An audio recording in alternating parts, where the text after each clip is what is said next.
Bago tayo mag-umpisa sa ating istorya, i-click mo muna ang subscribe button. Baka isa ka sa maging maswerteng subscribers ngayong araw dahil namimili tayo ng subscriber na seswertihin at mabibigyan ng regalo. At i-comment mo naman kung taga saan ka at anong oras ka nanonood ngayon dahil malay mo, baka ang lugar mo ang susunod nating mabati sa simula ng ating kwento. Sa bayan ng San Loriano, may isang makipot na eskinita sa gilid ng lumang palengke kung saan nakatayo ang maliit at halos tabinging bahay ni na Amaris Quinel Dalupang at ng kanyang ama si Mang Sebrino. Hindi ito bahay na mapapansin ng mayayaman. Walang mataas na bakod, walang makintab na sahig, walang mamahaling dekorasyon. Ang bubong nito ay pinagtagpitagping yero. Ang dingding ay kupas na kahoy at sa harapan ay may maliit na bangkong kawayan kung saan madalas maupo si Mang Sebrino tuwing dapit hapon. Ngunit para kay Amaris, iyon ang buong mundo niya. 23 taong gulang si Amaris, payat, morena, mahaba ang buhok at may mga matang laging parang may itinatagong lungkot. Nagtatrabaho siya bilang tagapaglinis sa maliit na diagnostic clinic ni Dr. Maviola Senar. Hindi siya nakapagtapos ng kolehiyo dahil maaga siyang napilitang magtrabaho nang magkasakit ang kanyang ama. Pero hindi kailanman nawala sa kanya ang pangarap na balang araw ay makapag-aral muli. Tuwing umaga, bago sumikat ng tuluyang ang araw, naglalakad na siya papunta sa klinik habang bitbit ang lumang bag na may lamang bimpo, baon na kanin at maliit na notebook. Sa notebook na iyon, nakasulat ang lahat ng hindi niya kayang sabihin ng malakas. Balang araw, magkakaroon ako ng sariling maliit na bahay na hindi tumutulo kapag umuulan. Balang araw, may papagamot ko si tatay ng hindi nangungutang. Balang araw, hindi na ako matatakot kapag may naniningil sa pintuan. Hindi niya alam kung kailan darating ang mga araw na iyon. Basta ang alam niya, hanggat humihinga si Mang Sebrino, lalaban siya. Si Mang Sebrino naman ay kilala sa bayan bilang dating sepulturero at gumagawa ng kabaong. Matagal na siyang tumigil sa regular na trabaho sa sementeryo dahil sa sakit sa baga at panghihina ng katawan. Pero paminsan-minsan ay gumagawa pa rin siya ng kabaong para sa mga pamilyang walang sapat na pera. Minsan, hindi pa nga siya nagpapabayad. "Sebrino, lugi ka na naman yan," sabi noon ni Cadalmacio Revilla, dati niyang kasamahan sa sementeryo. Ngumiti lang ang matanda habang pinapakinis ang kahoy. "Dalmacio, kahit mahirap ang patay, kailangan pa rin niyang ihatid ng may dignidad." Ganun si Mang Sebrino, tahimik, mabait, ngunit may bigat sa mga mata na hindi maintindihan ni Amaris. Sa loob ng kanilang bahay, may isang lumang kabaong na nakatayo sa pinakaloob na bahagi ng maliit na pagawaan. Iba ito sa lahat ng kabaong na ginawa ni Mang Sebrino. Mas makapal ang kahoy, mas pulido ang pagkakagawa, at laging nililinis ng matanda kahit wala namang bibili. Mula pagkabata ni Amaris, naroon na iyon. Kapag tinatanong niya kung para kanino iyon, laging umiiwas ang ama. "Tay, bakit hindi mo ibenta ang kabaong na yan?" tanong ni Amaris isang gabi habang nagsasaing siya sa maliit na kalan. Naupo si Mang Sebrino sa bangko, hawak ang lumang susi na nakatali sa kupas na pisi. Ilang segundo muna siyang tumitig sa kabaong bago sumagot. Hindi lahat ng kabaong anak ginagawa para ibenta. Napakunot noo si Amaris. Para kanino po yan?" "Para sa panahon na kailangan niyang gamitin." "Kanino?" Hindi sumagot si Mang Sebrino. Sa halip, kuninan niya mula sa bulsa ang bisang lumang litrato. Mabilis niya itong tinignan, pagkatapos ay ibinalik agad sa dibdib niya. Napansin ito ni Amaris. "Sino po yan, tay?" Natigilan ng matanda. Umubo siya ng mahaba bago marahang sinabi, "Isang taong malaki ang utang na loob ko." "Babae po ba?" Tumingin sa kanya si Mang Sebrino. May lungkot sa mukha nito ngunit hindi galit. "Amaris, may mga katotohanang kailangang hintayin ng tamang panahon." Iyon ang paulit-ulit na sagot ng matanda sa bawat tanong niya. Noong bata pa si Amaris, sapat na sa kanya ang simpleng paliwanag. Ngunit habang tumatanda siya, mas lalo niyang nararamdaman na may malaking pader sa pagitan nila ng ama. Mahal siya ni Mang Sebrino, ramdam niya iyon. Hindi man palabit, laging inuuna ang pagkain niya. Kapag may bagyo, inuuna nitong takpan ang bahagi ng bubong sa ibabaw ng higaan niya. Kapag may sakit, kahit wala siyang pera, hahanap ito ng paraan para madalhan siya ng gamot. Pero sa kabila ng pagmamahal na iyon, may mga gabing naririnig ni Amaris ang ama na umiiyak ng mag-isa sa pagawaan. "Patawarin mo ako." Minsang bulbong ni Mang Sebrino habang hawak ang lumang litrato. "Ginawa ko lang ang kaya kong gawin."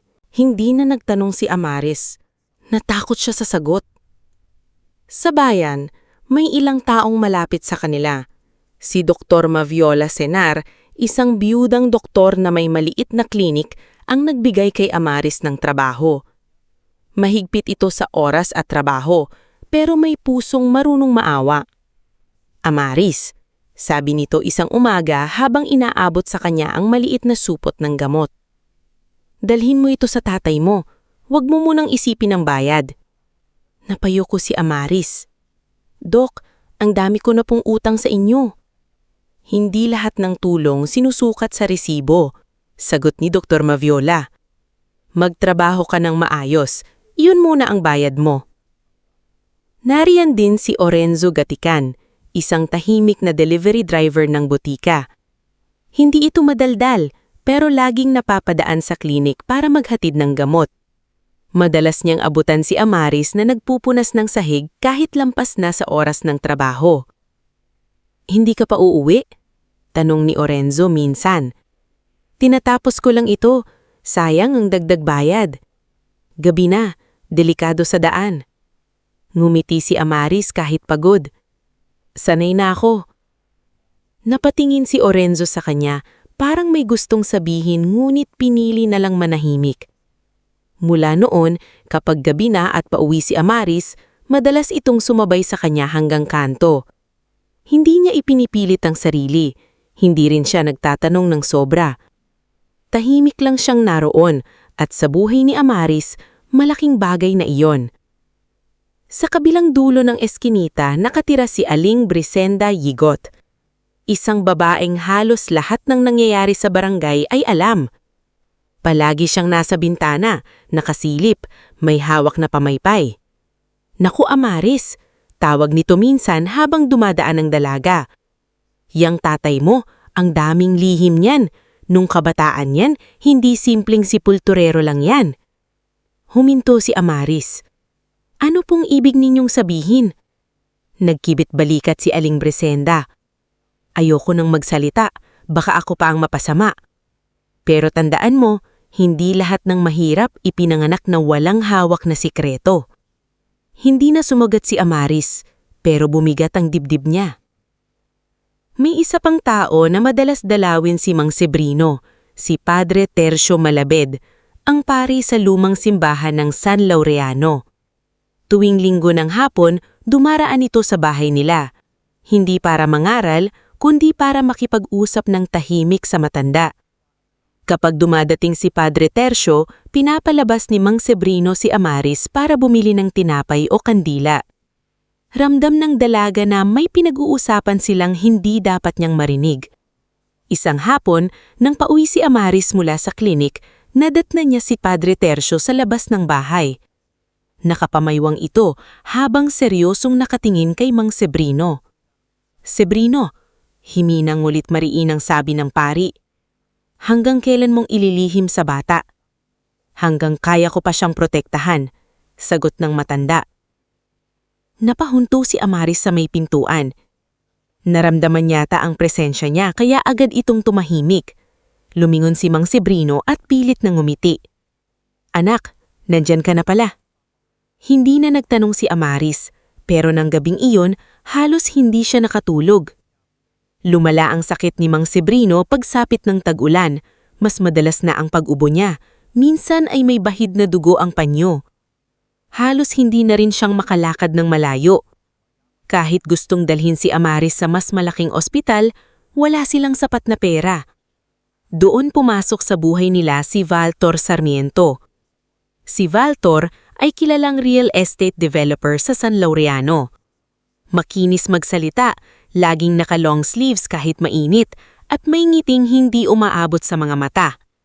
Matagal na niyang gustong bilhin ang hilera ng mga lumang bahay malapit sa sementeryo.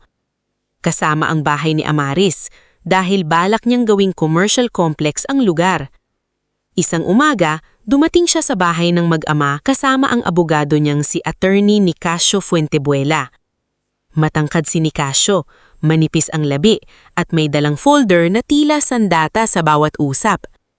"Magandang araw, Mang Sebrino," bati ni Valtor, habang tumitingin sa paligid na parang diring-diri sa bahay. "Narinig kong may sakit kayo, nakakalungkot naman." Nanatiling nakaupo si Mang Sebrino.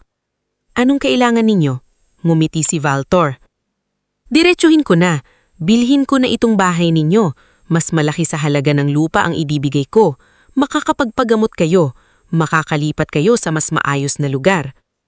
"Hindi ibinibenta ang bahay na ito," mahinang sagot ng matanda. Sumingit si Attorney Nicasio. "Mang Sebrino, minsan kailangan nating maging praktikal, lalo na kung may utang at may sakit." Napatingin si Amaris. "Wala po kaming utang sa inyo." Ngumiti si Valtor. Sa mayon. Tumayo si Amaris, nanginginig ang boses. "Umalis na po kayo." Sandalit tumingin si Valtor sa kanya mula ulo hanggang paa. "Sigurado kang si Amaris yan. Sayang kahiha, kung mas matalino ka lang sa buhay, hindi ka kakapit sa bulok na bahay at matandang wala nang may iiwan sa'yo." Biglang tumayo si Mang Sebrino kahit nanghihina. "Huwag mong kakausapin ng ganyan ang anak ko." Tahimik ang sandali. Pagkatapos, inayos ni Valtor ang manggas ng kanyang damit. "Pag-isipan ninyo, lahat ng lupa sa paligid ninyo, mabibili ko. Kapag kayo na lang ang natira, kayo rin ang mahihirapan." Umalis sila, ngunit naiwan ang banta na parang usok na kumapit sa dingding ng bahay. Mula noon, sunod-sunod ang problema. May dumating na naniningin ng lumang utang na hindi alam ni Amaris kung saan nanggaling. May naglagay ng pulang marka sa pader ng bahay nila. May mga lalaking gabi-gabing tumatambay sa tapat ng pagawaan. Kapag lumalabas si Mang Sebrino, may sumusunod sa kanya mula sa malayo. "Tay, ano ba talagang meron sa bahay na ito?" tanong ni Amaris isang gabi, halos umiiyak na. "Bakit parang lahat sila gustong mapasa kanila ito?" Hindi agad sumagot si Mang Sebrino. Nakaupo siya sa tabi ng lumang kabaong. Sa kamay niya, hawak na naman ang kalawangin na susi. "Anak," sabi niya, "may mga taong hindi lupa ang hinahanap. May hinahanap silang matagal nang nawala." "Ano po iyon?" Umubo ng malakas ang matanda. Napalapit agad si Amaris at inalalayan siya. Nang makita niyang may dugo na naman ang panyo nito, napahagulgol siya. "Tay, pakiusap, sabihin niyo na sa akin, ano ba ang tinatago niyo?" Hinaplos ni Mang Sebrino ang buhok niya. "Hindi pa ngayon." "Lagi na lang hindi pa ngayon," nasigaw ni Amaris, hindi dahil galit, kung hindi dahil takot na siya. "Bakit kung mawala kayo nang hindi ko nalalaman? Bakit kung maiwan akong walang alam?" Napapikit ang matanda. May luhang gumapang sa gilid ng kanyang mata. "Mas gugustuhin kong magalit ka sa akin habang buhay kaysa makita kang mapahamak dahil sa katotohanan." Doon natahimik si Amaris. Sa unang pagkakataon, naramdaman niyang ang lihim ng ama ay hindi lamang tungkol sa nakaraan. Banta rin ito sa kasalukuyan. Lumipas ang ilang linggo at lalo pang nanhina si Mang Sebrino. Hindi na siya makatayo ng walang alalay. Halos hindi na rin siya makakain. Isang gabing malakas ang ulan, nawalan ng kuryente sa buong eskinita. Kandila lamang ang nagbibigay liwanag sa loob ng bahay. Tumutulo ang tubig mula sa bubong, kaya naglagay si Amaris ng mga palanggana sa sahig. "Tay, uminom po kayo ng gamot," sabi niya. Hindi kinuha ni Mang Sebrino ang gamot. Sa halip, hinawakan niya ang kamay ng anak. "Amaris." Kinabahan siya sa tono ng ama. "Opo." "Kunin mo ang maliit na kahon sa ilalim ng higaan ko." Sinunod niya ito. Sa ilalim ng lumang higaan, nakita niya ang isang kahong-kahoy na balot ng tela. Pagbukas niya, naroon ang kalawangin na susi, ang lumang retrato ng babaeng matagal nang nakikita, at isang sobre na may tatak ng simbahan. "Ano po ito?" tanong niya. "Ibigay mo ang sobreng iyan kay Padre Tercio kapag ako'y nailibing na. Pero huwag mong bubuksan. Siya ang magsasabi kung kailan."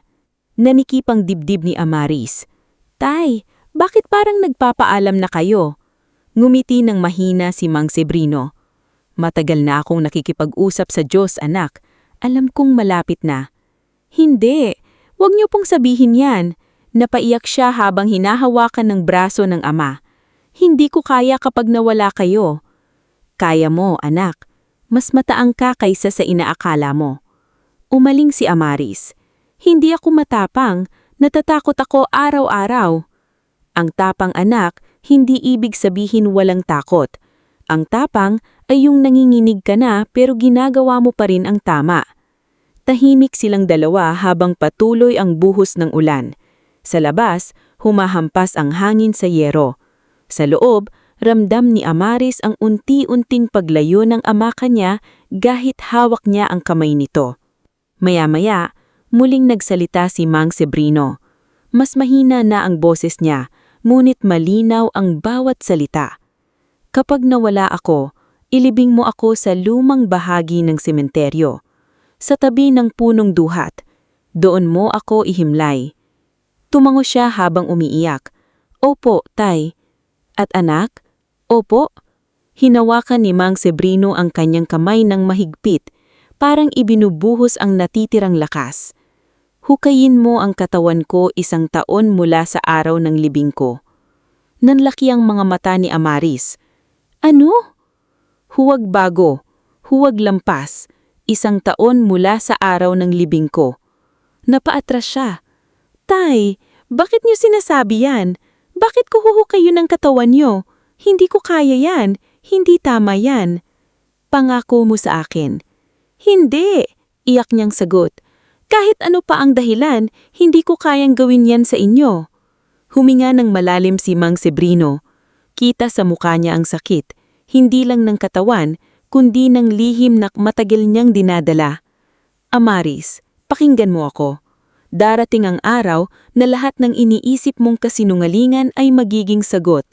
Darating ang araw na lalapitan ka ng mga taong gustong kunin ang hindi kanila. Kapag nangyari iyon, huwag kang magtiwala sa ngiti. Magtiwala ka sa ebidensya. At ang ebidensya, kasama kong ililibing." Nanginginig si Amaris. "Ano pong ebidensya? Tungkol saan?" "Sa buhay mo," bulong niya. "Sa kung sino ka." Para siyang binuhusan ng malamig na tubig. "Tay, hindi kita anak sa dugo." Halos hindi na marinig na sabi ni Mang Sebrino. "Pero ikaw ang pinakamamamahal kong anak sa buong buhay ko." Napahawak si Amaris sa bibig niya.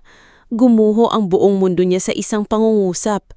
Gusto niyang magtanong, sumigaw, umiyak, magalit. Ngulit nang makita niyang halos hindi na makahinga ang ama, lumapit siya at niyakap ito.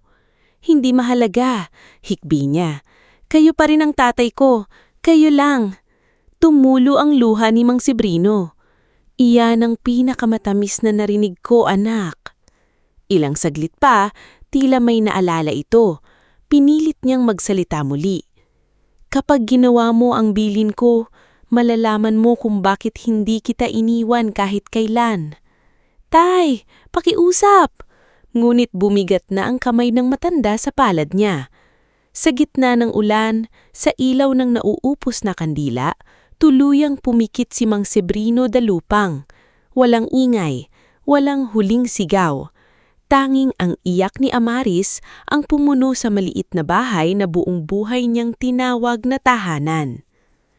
Kinabukasan, ibinalita sa buong eskinita ang pagpapanaw ng matandang sepulturero. Dumating si Doktora Maviola dala ang gamot na hindi na nagamit.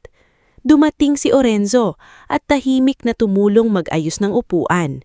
Dumating si Padre Tercio, nanalangin sa tabi ng bangkay, At nang makita ang sobrang iniabot ni Amaris, sandali itong napapikit na parang matagal niya niyang inaasahan ang araw na iyon. "Padre?" Mahina niyang tanong. "Alam niyo po ba ang ibig sabihin ng lahat ng ito?" Tinignan siya ng pari ng may awa. "May alam ako, anak, pero hindi lahat. At may mga bagay na ipinangakong hindi sasabihin hanggang dumating ang tamang panahon." "Lahat na lang po ba may tamang panahon?" Tanong ni Amaris, halos mapatawa sa sakit. "Paano naman ako? Kailan ang panahon ko para malaman ang totoo?" Hindi agad sumagot si Padre Tercio. Inilagay niya ang kamay sa balikat ng dalaga. "Kapag handa ka ng hindi lang malaman ang katotohanan, kundi pasanin ito." Inilibing si Mang Sebrino sa lumang bahagi ng sementeryo, sa tabi ng punong duhat, gaya ng bilin niya. Konti lamang ang dumalaw, ilang kapitbahay, si Cadalmasio, si Doktora Maviola, si Orenzo, si Padre Tercio at si Aling Brisenda na umiiyak habang patagong pinupunasan ng mata gamit ang dulo ng duster. Habang ibinababa ang kabaong sa lupa, nakatayo si Amaris na parang wala ng lakas ang mga tuhod. Gusto niyang tumalon sa hukay at yakapin pa ang ama. Gusto niyang sabihin na hindi pa siya handa, na hindi niya kaya, na hindi siya matapang gaya ng sinasabi nito. Pero ang tanging nagawa niya ay pumikit at bumulong. "Tay, hindi ko alam kung bakit niyo ako iniwan ng ganitong bilin, pero kung ito ang huli niyong hiling, susubukan kong tuparin." Sa di kalayuan, hindi napansin ni Amaris ang itim na sasakyan na nakaparada sa gilid ng sementeryo. Sa loob nito, nakaupo si Walter Sarmiento, tahimik na pinagmamasdan ng libing. Katabi niya si Attorney Nicasio, hawak ang folder ng mga dokumentong hindi pa nila inilalabas. "Sigurado ka bang sa matanda nakatago?" Tanong ni Nicasio. Hindi inalis ni Walter ang tingin sa puntod. "Hindi ko alam kung saan eksakto, pero sigurado akong hindi namatay si Sebrino nang walang iniwang bakas. Bantayan niyo ninyo ang babae. Kapag gumalaw siya, susundan natin." Sa kabilang dulo ng sementeryo, hinawakan ni Amaris ang maliit na susi sa bulsa niya. Hindi niya alam na mula sa araw na iyon, hindi lang kalungkutan ang kailangan niyang harapin. May mga taong matagal nang naghihintay sa pagkamatay ni Mang Sebrino. May mga taong handang agawin ang anumang iniwan nito. At may katotohanang nakabaon sa ilalim ng lupa na 1 taon pang mananahimik bago tuluyang yumanig sa buong buhay niya. Kinabukasan matapos ilibing si Mang Sebrino, gumising si Amaris sa tunog ng patak ng tubig mula sa sirang bahagi ng bubong. Ilang segundo siyang nakatitig lamang sa kisame. Hinihintay marinig ang karaniwang pag-ubo ng ama sa kabilang kwarto. Pero katahimikan ang sumulubong sa kanya. Wala nang paos na boses na tatawag na, "Anak, nakapagsaing ka na ba?" Wala nang mabagal na yabag sa sahig na kawayan. Wala nang matandang uupo sa harap ng pagawaan habang pinapalimis ang kahoy. Nandoon pa rin ang lumang pagawaan ni Mang Sebrino. May mga tabla pang hindi tapos, martilyong nakapatong sa bangko at mga lumang pako sa lata ng gatas. Nasa dingding pa rin ang lumang litrato nilang dalawa noong bata pa si Amaris. Nakangiti siya habang karga ng ama, kahit noon pa man ay halatang pagod na ang mukha ni Mang Sebrino. Lumapit si Amaris sa mesa at nakita ang tasa ng ama. Hindi niya alam kung bakit pero hinawakan niya ito at nakaupo sa sahig. Doon niya unang naramdaman ang bigat ng tunay na pag-iisa. "Tay," bulong niya, "paano na ako ngayon?" Walang sumagot. Ilang araw pagkatapos ng libing, halos hindi lumabas ng bahay si Amaris. Si Dr. Maviola ang unang dumalaw sa kanya, dala ang lugaw at gamot. "Amaris, kailangan mong kumain," sabi ng doktor habang inilalapag ang pagkain sa maliit na mesa. "Hindi po ako gutom, Dok." "Hindi kailangan ng gutom para kumain. Kailangan mong mabuhay." Napatingin si Amaris sa kanya. Namumugto ang mata niya sa ilang gabing walang tulog. "Para san pa po? Wala na si tatay." Umupo si Dr. Maviola sa tabi niya. Hindi ito agad nagsalita. Hinayaan muna nitong marinig ang mahinang ulan sa labas bago marahang sumagot. Hindi nawawala ang taong minahal natin dahil lang hindi na natin sila nakikita. Pero kung susuko ka, iyon ang tunay na pagkawala niya. Dahil lahat ng pinrotektahan niya sa iyo, masasayang. Napakapit si Amaris sa laylayan ng damit niya. May sinabi po siya bago siya nawala. Ang tungkol sa 1 taon? Napatigil si Amaris. Alam niyo po? Hindi ang buong dahilan. Maingat na sagot ni Dr. Maviola. Pero alam kong may pinapasan siyang matagal na niyang gustong tapusin. Bakit lahat kayo may alam pero ako wala? Hindi niya sinadyang tumaas ang boses pero hindi na niya napigilan ng sakit. Ako ang anak niya. Ako ang naiwan pero parang ako ang pinakahuling may karapatang malaman. Hindi nagalit si Dr. Maviola. Sa halip, hinawakan niya ang kamay ng dalaga. Minsan, Amaris, ang mga matatanda akala nila pagmamahalang pananahimik.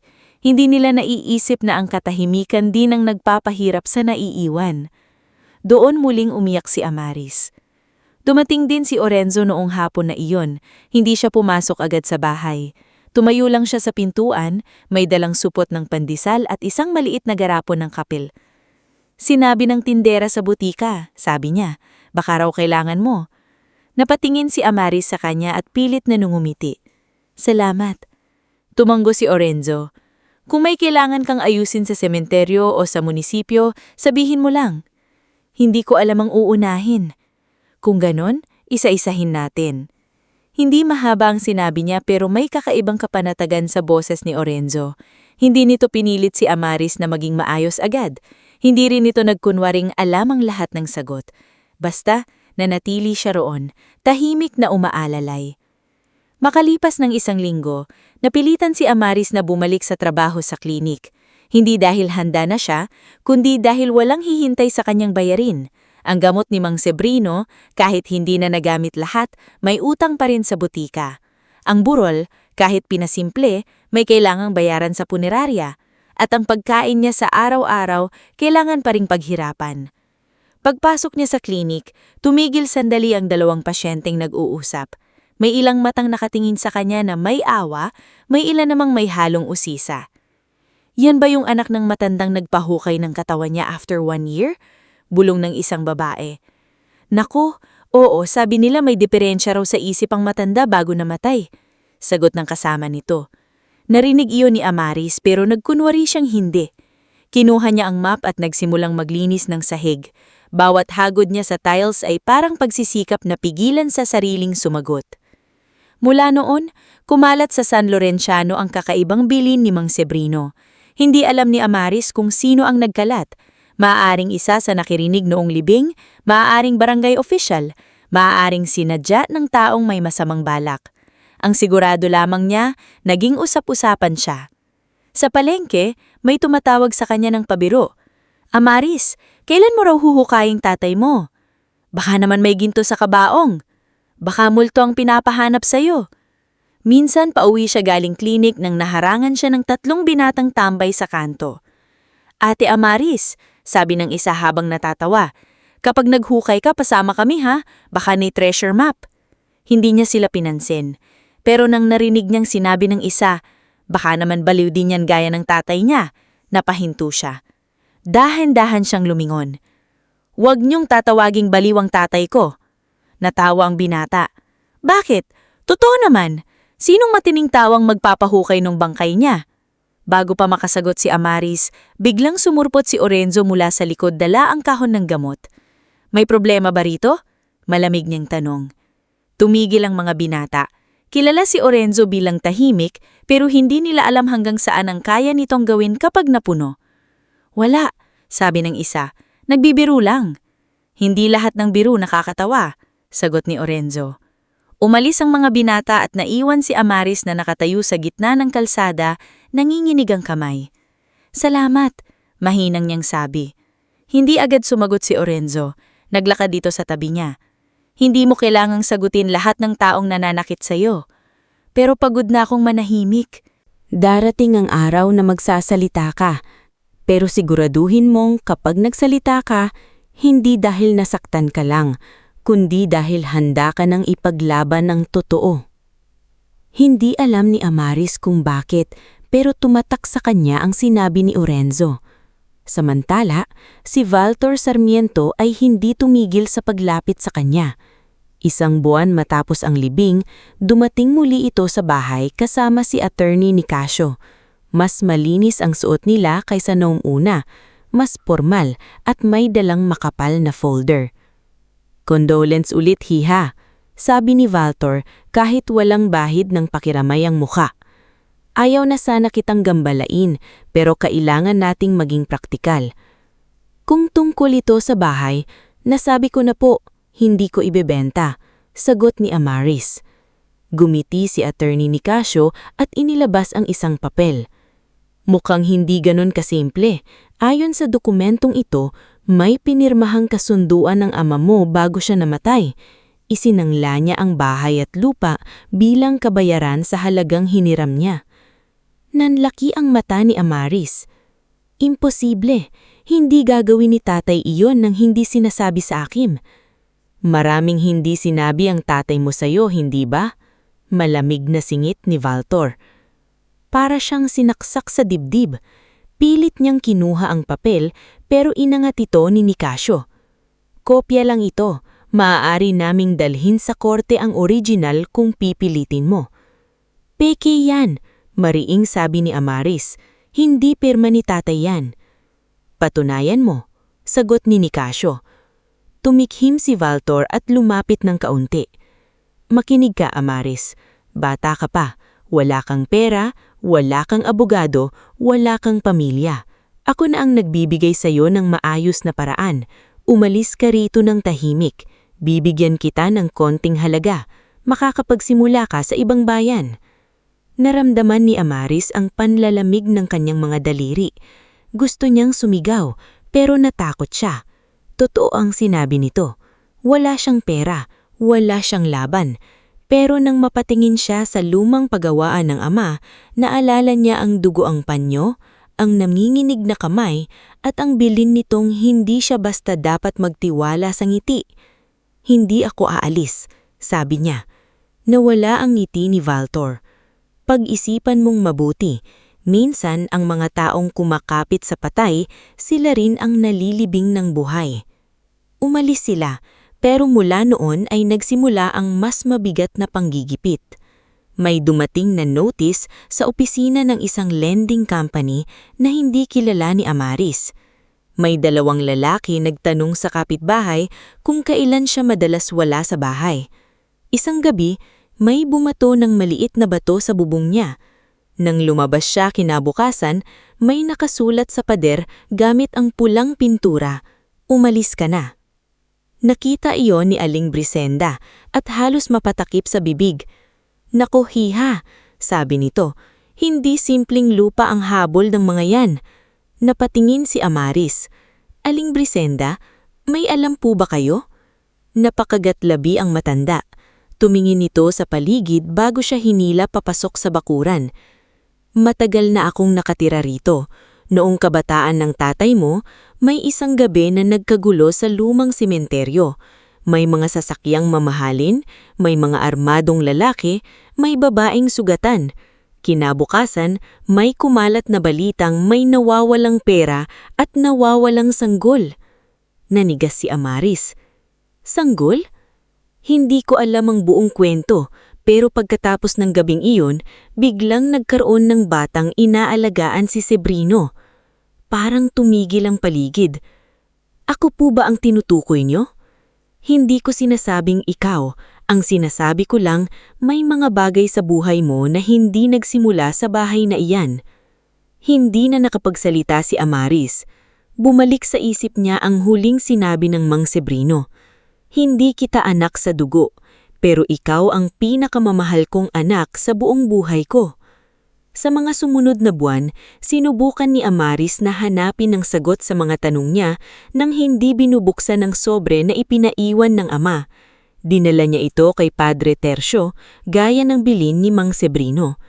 Tinanggap iyon ng pari nang may nanginginig na kamay. "Padre, pakiusap," sabi ni Amaris. Sabihin niyo na sa akin kung ano ito. Tinitigan ni Padre Tercio ang sobre. Hindi ko pa maaaring ibigay sa iyo ang laman nito. Bakit?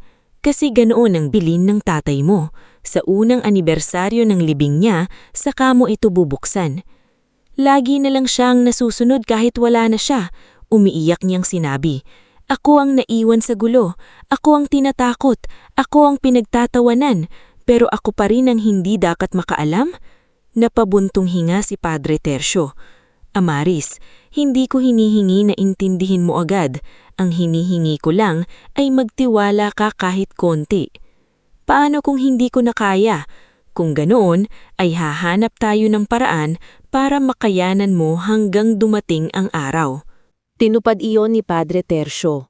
Tinulungan niya si Amaris na kausapin ng barangay para maitala ang harassment sa bahay.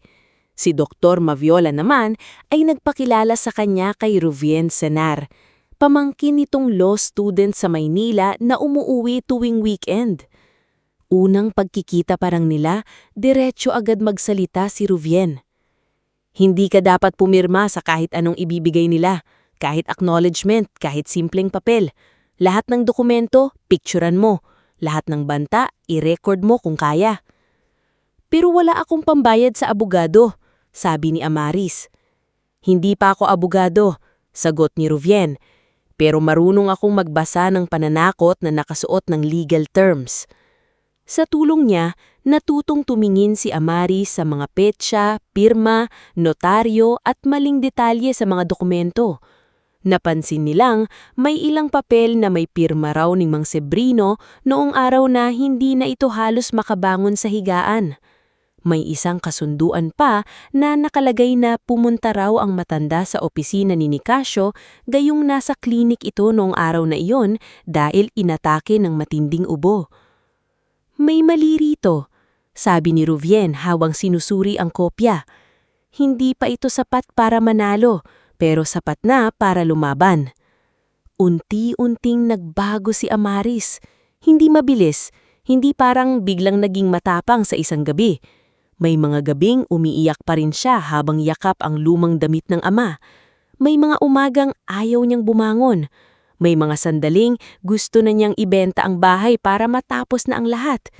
Pero sa bawat araw na lumilipas, natututo siyang huminga kahit may takot. Para madagdagan ng kita, tinanggap niya ang alok ni Ginang Sulmira Vidanes, may-ari ng maliit na bakery malapit sa simbahan.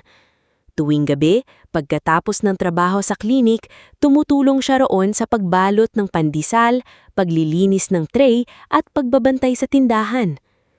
"Hindi ka ba napapagod, Hiha?" tanong ni Sulmira habang nagmamasa ng tinapay. "Pagod po.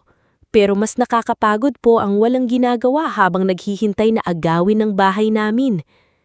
Napangiting ng malungkot si Sulmira. "Ganyan din ang nanay mo." Natigilan si Amaris. "Kilala niyo po ang nanay ko?" Nabitiwan ni Sulmira ang hawak na harina. Saglit siyang natulala, saka iwiwas ng tingin. "Ang ibig kong sabihin, ganyan din ang mga babaeng matatapang."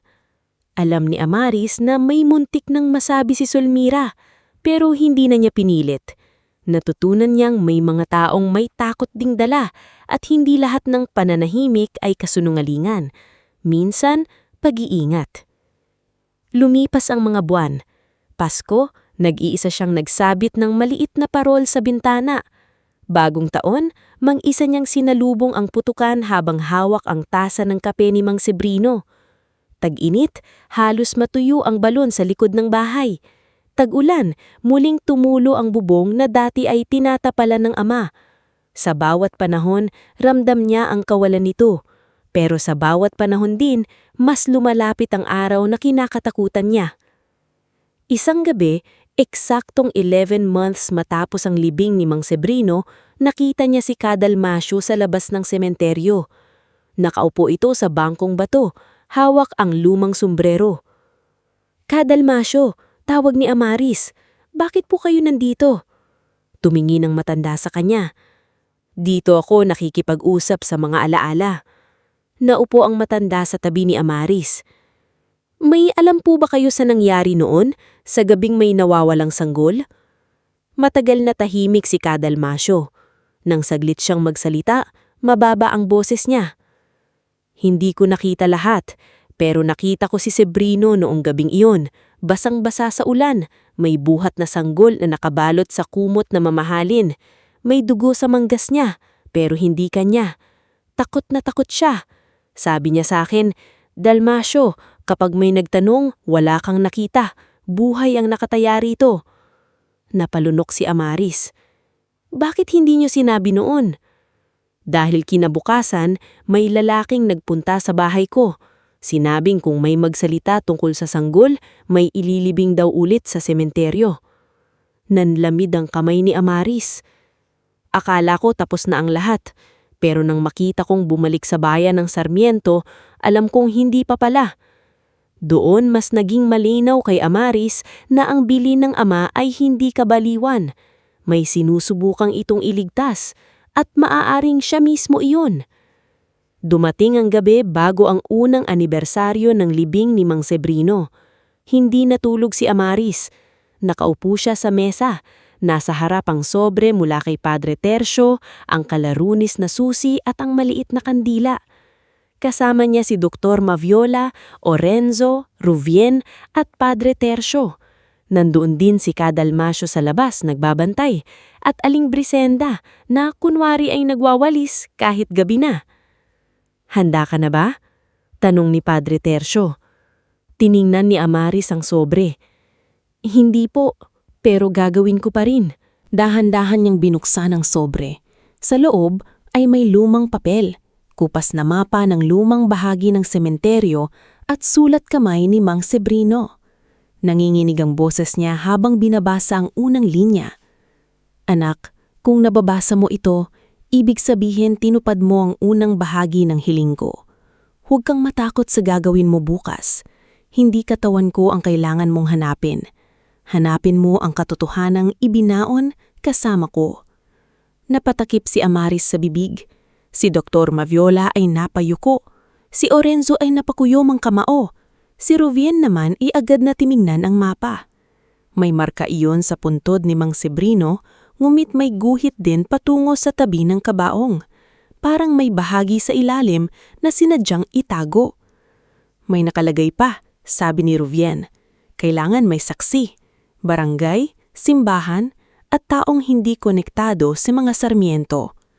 Kinaumagahan, kulay abo ang langit. Hindi umuulan pero mabigat ang hangin. Nagpunta sila sa sementeryo kasama ang dalawang barangay official, sina Kapitana Elpiria Moncado at Tanod Gerson Ulpindo. Naroon si Padre Tercio na may dalang rosaryo. Naroon si Orenzo, tahimik ngunit alerto. Naroon si Kadalmasyo, hawak ng pala. At naroon si Amaris, nanginginig habang hawak ng susi ng ama. Bago simula ng paghukay, lumapit si Amaris sa puntod ni Mang Sebrino. Hinawakan niya ang malamig na lapida at pumikit. "Tay, nandito na ako. Ayaw ko mang gawin ito. Tutuparin ko. Pero sana kahit nasaan ka man, tulungan mo akong kayanin." Sa di kalayuan, sa likod ng hilera ng punong akasya, may itim na sasakyan na nakahinto. Hindi ito napansin ng karamihan dahil abala ang lahat sa seremonya. Ngulit mula sa loob, nakatingin si Valtor Sarmiento sa bawat galaw ni Amaris. Katabi niya si Attorney Nicasio, hawak ang cellphone at may kausap na hindi marinig. Nagsimula na sila, sabi ni Nicasio. Naningit ang mga mata ni Valtor. Kung ano man ang itinago ni Sebrino, ngayon lalabas iyon. Sa harap ng puntod, nagsimulang bumao ng pala sa lupa. Bawat tunog ng hukay ay parang hampas sa dibdib ni Amaris. Gusto niyang umatras. Gusto niyang sabihin na tama na. Pero naalala niya ang isang taong paninira, pananakot at pangungutya. Naalala niya ang dugo sa panyo ng ama. Naalala niya ang huling yakap nito. Kaya nanatili si Amaris. At habang unti-unting lumalalim ang hukay, hindi alam ni Amaris na ang susunod nilang matatagpuan ay hindi lamang sasagot sa tanong kung sino siya. Babaguhin ito ang buong bayan ng San Loriano. sisirain ng kasinungalingan ng mga makapangyarihan at bubuksan ng pinto sa pamana ni Mang Sebrino na matagal niyang ibinaon kapalit ng buhay na iniligtas niya. Unang bumagsak ang lupa sa gilid ng hukay na parang tunog ng mabigat na alaala. Nakatayo si Amaris ilang hakbang mula sa puntod ni Mang Sebrino, hawak ng mahigpit ang lumang susi na iniwan ng ama. Sa bawat hampas ng pala ni Cadalmasio at Tano Gerson, parang may kumakalas na piraso sa dibdib ni Amaris. Hindi niya alam kung dasal ba ang dapat niyang bigkasin o tawad ang dapat niyang hingin sa patay. Nandoon si Kapitana Elpiria Moncado, mahigpit ang mukha habang hawak ang maliit na notebook para itala ang bawat pangyayari. Hindi niya gusto ang ideya ng paghukay ng bangkay, pero dahil may sulat, may pari, may saksi, at may malinaw na bilin ng namatay, pumayag siyang dumalo bilang opisyal. Siguraduhin nating maayos ang lahat. Ayaw kong magkaroon ng gulo rito, sabi ni Kapitana. Wala pong gulo kung walang manggugulo, sagot ni Orenzo habang nakatingin sa paligid. Napansin ni Amaris na tila may binabantayan si Orenzo sa malayo pero hindi na siya nagtanong. Ang buong atensyon niya ay sa lupa. Sa ilalim niyon naroon ang katawan ng lalaking nagpalaki sa kanya, nagpakain sa kanya at nagtiis ng lahat ng hirap para manatili siyang buhay. Lumapit si Padre Tercio sa kanya. Anak, kaya mo pa ba? Hindi agad nakasagot si Amaris. Ang labi niya ay nanginginig. Hindi ko po alam, Padre. Parang mali. Parang pinaparusahan ko siya. Hindi mo siya pinaparusahan. Marahang sabi ng pari. Tinutupad mo ang huling tiwala sa'yo. Pero bakit ganito kabigat ang tiwala? Bakit hindi na lang niyang sinabi sa akin nung buhay pa siya? Napayuko si Padre Tercio. Dahil may mga taong maaring nakikinig noon. May mga matang matagal nang nagmamasdan. Hindi na nakapagsalita si Amaris. Mula sa nang namatay si Mang Sebrino, naging malinaw sa kanya na hindi simpleng sikreto ang itinago nito. Pero habang palapit sila sa katotohanan, mas lalang lumalakas ang takot niya. Paano kung tapos na ang lahat, mas gugustuhin niyang hindi na lang nalaman?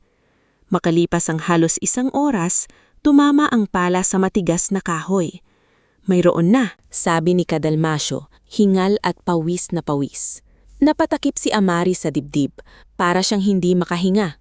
Dahan-dahang nilinis ang ibabaw ng kabaong. Hindi ito ang karaniwang kabaong na binili sa punerarya. Ito ang kabaong na matagal na niyang nakikita sa paggawaan ng ama.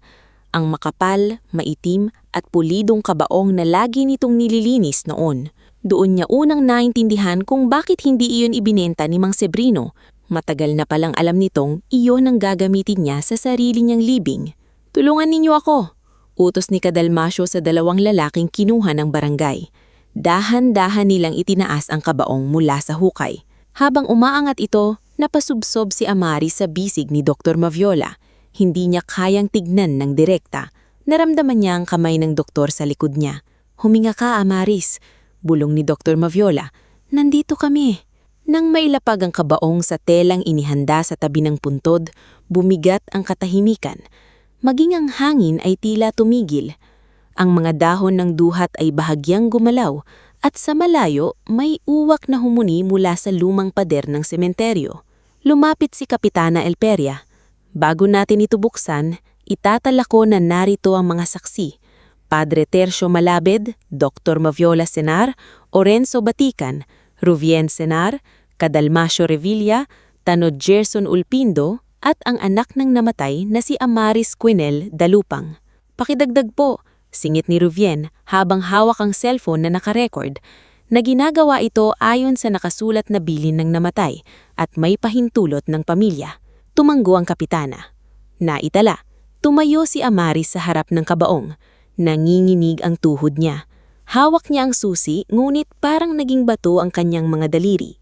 Amaris, mahinang tawag ni Orenzo. Hindi mo kailangang magmadali. Tiningin siya rito. Sa mata ni Orenzo, walang pamimilit. Takot din ito, pero pinili nitong maging matatag para sa kanya.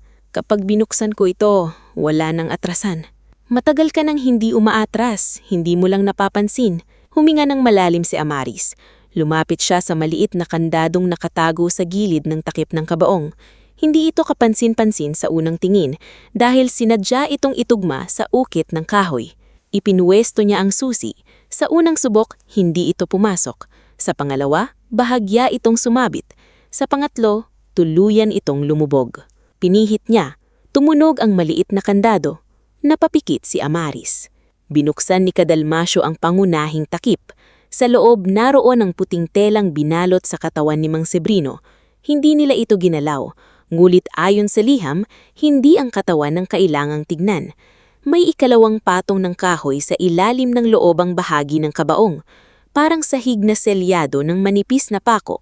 May compartment nga, sabi ni Ruvien, halatang kinikilabutan. Tito Sebrino planned this carefully. Hindi siya gumagawa ng kahit ano ng basta-basta, bulong ni Kadalmasyo. Gamit ang maliit na pait na dala ni Kadalmasyo, maingat nilang inangat ang patong na kahoy sa ilalim. Ilang sandali pa, may lumitaw ng metal box na kulay itim, mahaba at mabigat. Sa tabi nito, may mga nakabalot na plastik na tila matagal ng selyado. Diyos ko, bulong ni Dr. Maviola. Binuksan ni Ruvien ang isa sa mga plastik sa harap ng mga saksi. Pagkapunit ng unang balot, tambad ang kumpol ng tig-1,000 piso. Maayos na nakatali, seryasang pa rin ang itsura dahil selyado laban sa tubig at hangin. Napaurong si Amaris. Sunod-sunod nilang binuksan ang ibang balot. Lahat ay pera. Bundles ng tig-1,000, nakaayos sa loob ng lihim na bahagi ng kabaong na tila matagal nang inihanda. Magkano ito? Halos pabulong na tanong ni Kapitana Elperia. Binilang ni Ruvien ang nakalagay na markings sa bawat pakete. Napalunok siya. Kung tama ang labels, umaabot ito sa 100 milyon. Parang umikot ang paligid kay Amaris. Hindi, sabi niya, paatras. Hindi maaari. Hindi magkakaroon ng tatay ng ganitong pera. Hindi siya magnanakaw. Agad siyang lumingon sa mga kasama niya, parang humihingi ng paniniwala. Hindi nagnakaw po tatay ko. Hindi siya ganun. Kahit mahirap kami, kahit nagugutom kami minsan, hindi siya kumuha ng hindi kanya. Lumapit si Dr. Maviola at niyakap siya. Walang nagsasabing nagnakaw siya. Pero bago pa man mapakalma ang lahat, may malakas na yabag mula sa entrada ng sementeryo. Hindi ba? Napalingon silang lahat. Dumating si Valtor Sarmiento. Kasunod si attorney Nicasio Fuentebuela at 2 lalaking nakaitim. Nakataas ang kilay ni Valtor habang nakatingin sa perang nasa tabi ng kabaong. Sa mukha niya, hindi gulat ang makikita. Para bang konfirmasyon lamang yan ng matagal na niyang hinahanap. Napakagandang esena. Isang mahirap na sepultero may itinagong 100 milyon sa sariling kabaong. Kung hindi yan pagnanakaw, ano ang tawag dyan? Wala kayong karapatang pumasok dito, mariin sabi ni Orenzo habang humakbang palapit. Ngumiti si Valtor. Sementeryo ito, hindi pribadong sala ninyo. Sumingit si Kapitana Elpiria.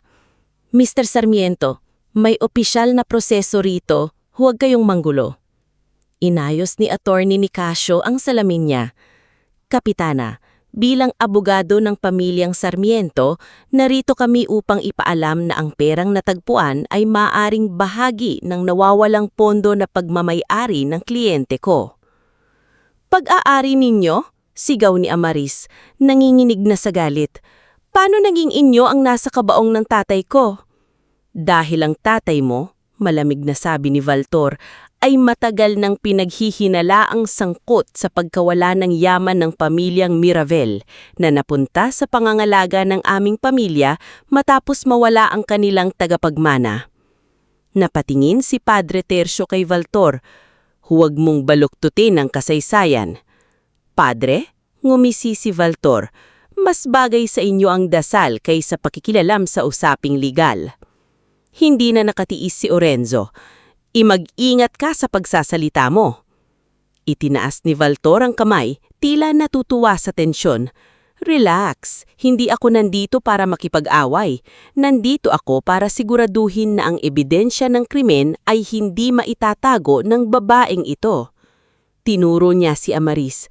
Babaeng ito? Ulit ni Amaris, nanlalabo ang mata sa luha. Ako ang anak niya. Anak? Tumawa ng mahina si Valtor. Sigurado ka ba? Parang may kutsilyong dumaan sa dibdib ni Amaris. Alam niyang may katotohanan sa sinabi nito dahil narinig na niya iyong mismo kay Mang Sebrino, pero iba pa rin ang sakit kapag ginamit ito ng kaaway para durugin siya sa harap ng ibang tao. "Tumigil ka," sabi ni Dr. Maviola. "Hindi mo alam ang sinasabi mo." "Alam ko ang mas marami kaysa sa inaakala ninyo," sagot ni Valtor. "At alam ko rin na ang perang iyan ay hindi dapat mapunta sa isang dalagang walang malinaw na pinanggalingan." Biglang nagsalita si Ruvien. "Kaya nga hindi gagalawin ng pera. Ilalagay ito sa kustodiya ng korte habang inaayos ang dokumento." Napatingin si Valtor sa kanya. "At sino ka naman?" "Isang taong marunong magbasa ng batas kahit hindi ginagamit para manakot." Natigilan sandali si Attorney Nicasio pero agad ding ngumisi. Magaling magsalita ang bata, pero ang pera ay dapat kunin ng otoridad. "Otoridad, oo," sagot ni Kapitana Elpiria. "Hindi ninyo." Habang nagtatalo sila, napansin ni Amaris ang metal box na hindi pa nabubuksan. Para bang tinatawag siya nito. Dahan-bahan siyang lumapit, inalayo sarili sa ingay at hinawakan ng malamig na takip. May maliit ding kandado iyon. Sinubukan niya ang susi ni Mang Sebrino. Pumasok ito. Pumihit. Pagbukas ng metal box, unang bumungad ang isang sobre na may pangalan niya. Para kay Amaris kapag dumating na ang araw. Hindi niya alam kung bakit pero doon tuluyang bumuhos ang luha niya. Kahit wala na si Mang Sebrino, parang naririnig pa rin niya ang boses nito. "Basahin mo," mahinang sabi ni Padre Tercio na nakalapit na pala sa likod niya. Kinuha ni Amaris ang liham. Nanginginig ang kamay niya habang binubuksan iyon. Sa loob ay sulat kamay ng ama. Pamilyar ang bawat kurba ng letra. "Anak, kung hawak mo na ang liham na ito, ibig sabihin natagpuan mo na ang perang matagal kong itinago. Alam ko sa unang tingin, iisipin mong niloko kita. Iisipin mong naghirap tayo ng walang dahilan. Iisipin mong bakit hindi ko ginamit ang perang ito nung nagugutom tayo, nung may sakit ako, nung pinapahiya ka ng mundo dahil mahirap ka. Patawarin mo ako. Hindi ko ginamit ang perang iyan dahil hindi yan sa akin. Hindi rin yan sa mga taong maghahabol niyan. Ang perang iyan ay ipinagtiwala sa akin ni Eulalia Miravel, isang babaeng pinagtaksiryan ng sariling mga katiwala at kamag-anak sa yaman. Noong gabing hinabol siya, sugatan siyang nakarating sa lumang sementeryo. Hawak niya ang isang sanggol. Hawak niya rin ang susi sa isang pondo na dapat sanang mapunta sa anak niya kapag ito'y ligtas na. Napahanto sa pagbabasa si Amaris. Tumingin sa litrato sa loob ng metal box. Isang babaeng maputi, may matikas na mukha, at may hawak na sanggol na nakabalot sa puting kumot. Ipinagpatuloy niya ang pagbabasa. "Ang sanggol na iyon ay ikaw, Amaris." Parang nawala ang tunog sa paligid. Hindi niya narinig ang singhap ni Dr. Maviola, hindi niya narinig ang mura ni Valtor, hindi niya narinig ang pag-iling ni Kadalmasyo. Ang narinig niya lang ay ang sariling tibok ng puso. "Sinabi sa akin ni Eulalia na kapag may nangyari sa akin, ilayo kita sa sino mang may apelyidong Sarmiento at sa sino mang tauhan nila. Bago siya tuluyang mawalan ng lalon, ibinigay niya sa akin ang dokumento, ang pera at ang huling bilin. Kapag ligtas na siya, sabihin mo sa anak ko na minahal ko siya." Tinakbo kitang palabas ng sementeryo nung gabing iyon. Mula noon, ikaw nang naging anak ko. Hindi kita inilayo sa yaman para pahirapan ka. Inilayo kita sa yaman dahil iyon ang dahilan kung bakit ka gustong patayin ng iba. Tumulo ang luha ni Amari sa papel.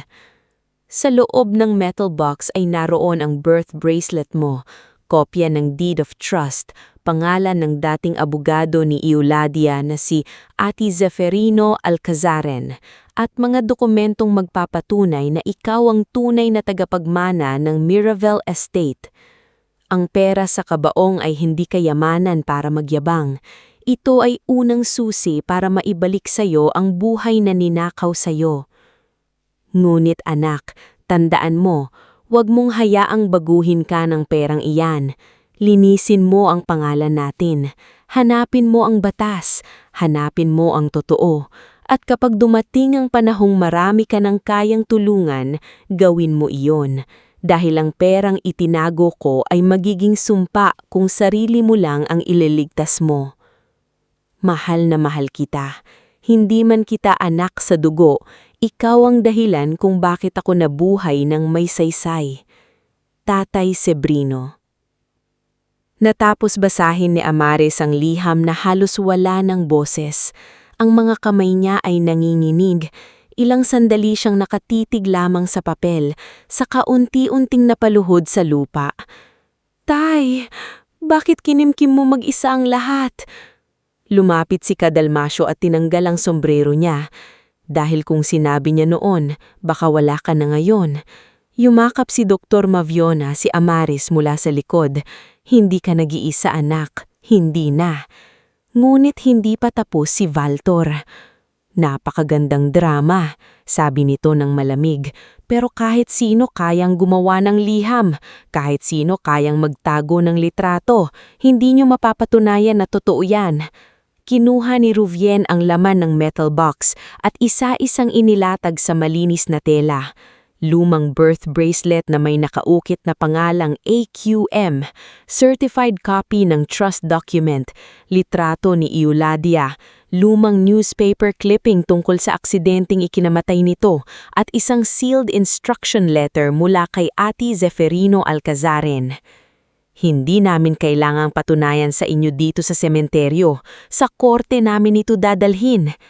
Akin ang perang iyan habang hindi pa napapatunayan ng kahit ano. Giit ni Valtor.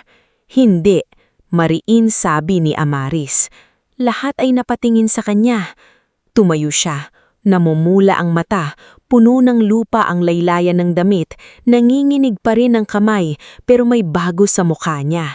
Hindi na lamang takot, hindi na lamang dalamhati, may galit na pinipigilan ng dignidad. Hindi ninyo gagalawin ang perang iyan. Hindi ko rin gagalawin para sa sarili ko. Ilalagay ito sa korte, iiimbestigahan, hahanapin ang totoo, at kapag dumating ang panahong marami ka ng kayang tulungan, gawin mo iyon, dahil ang perang itinago ko ay magiging sumpa kung sarili mo lang ang ililigtas mo. Humakbang palapit si Amaris. Siya ang nagpalaki sa akin, siyang naghutom para kumain ako, siyang nagkasakit habang pinuprotektahan ako. Kung hindi iyon pagiging ama, wala kang karapatang sabihin sa akin kung ano ang ibig sabihin ng pamilya. Saglit na natahimik si Valtor, hindi dahil natakot siya, kundi dahil hindi niya inaasahang sasagot ang babaeng matagal niyang inakalang madaling durugin.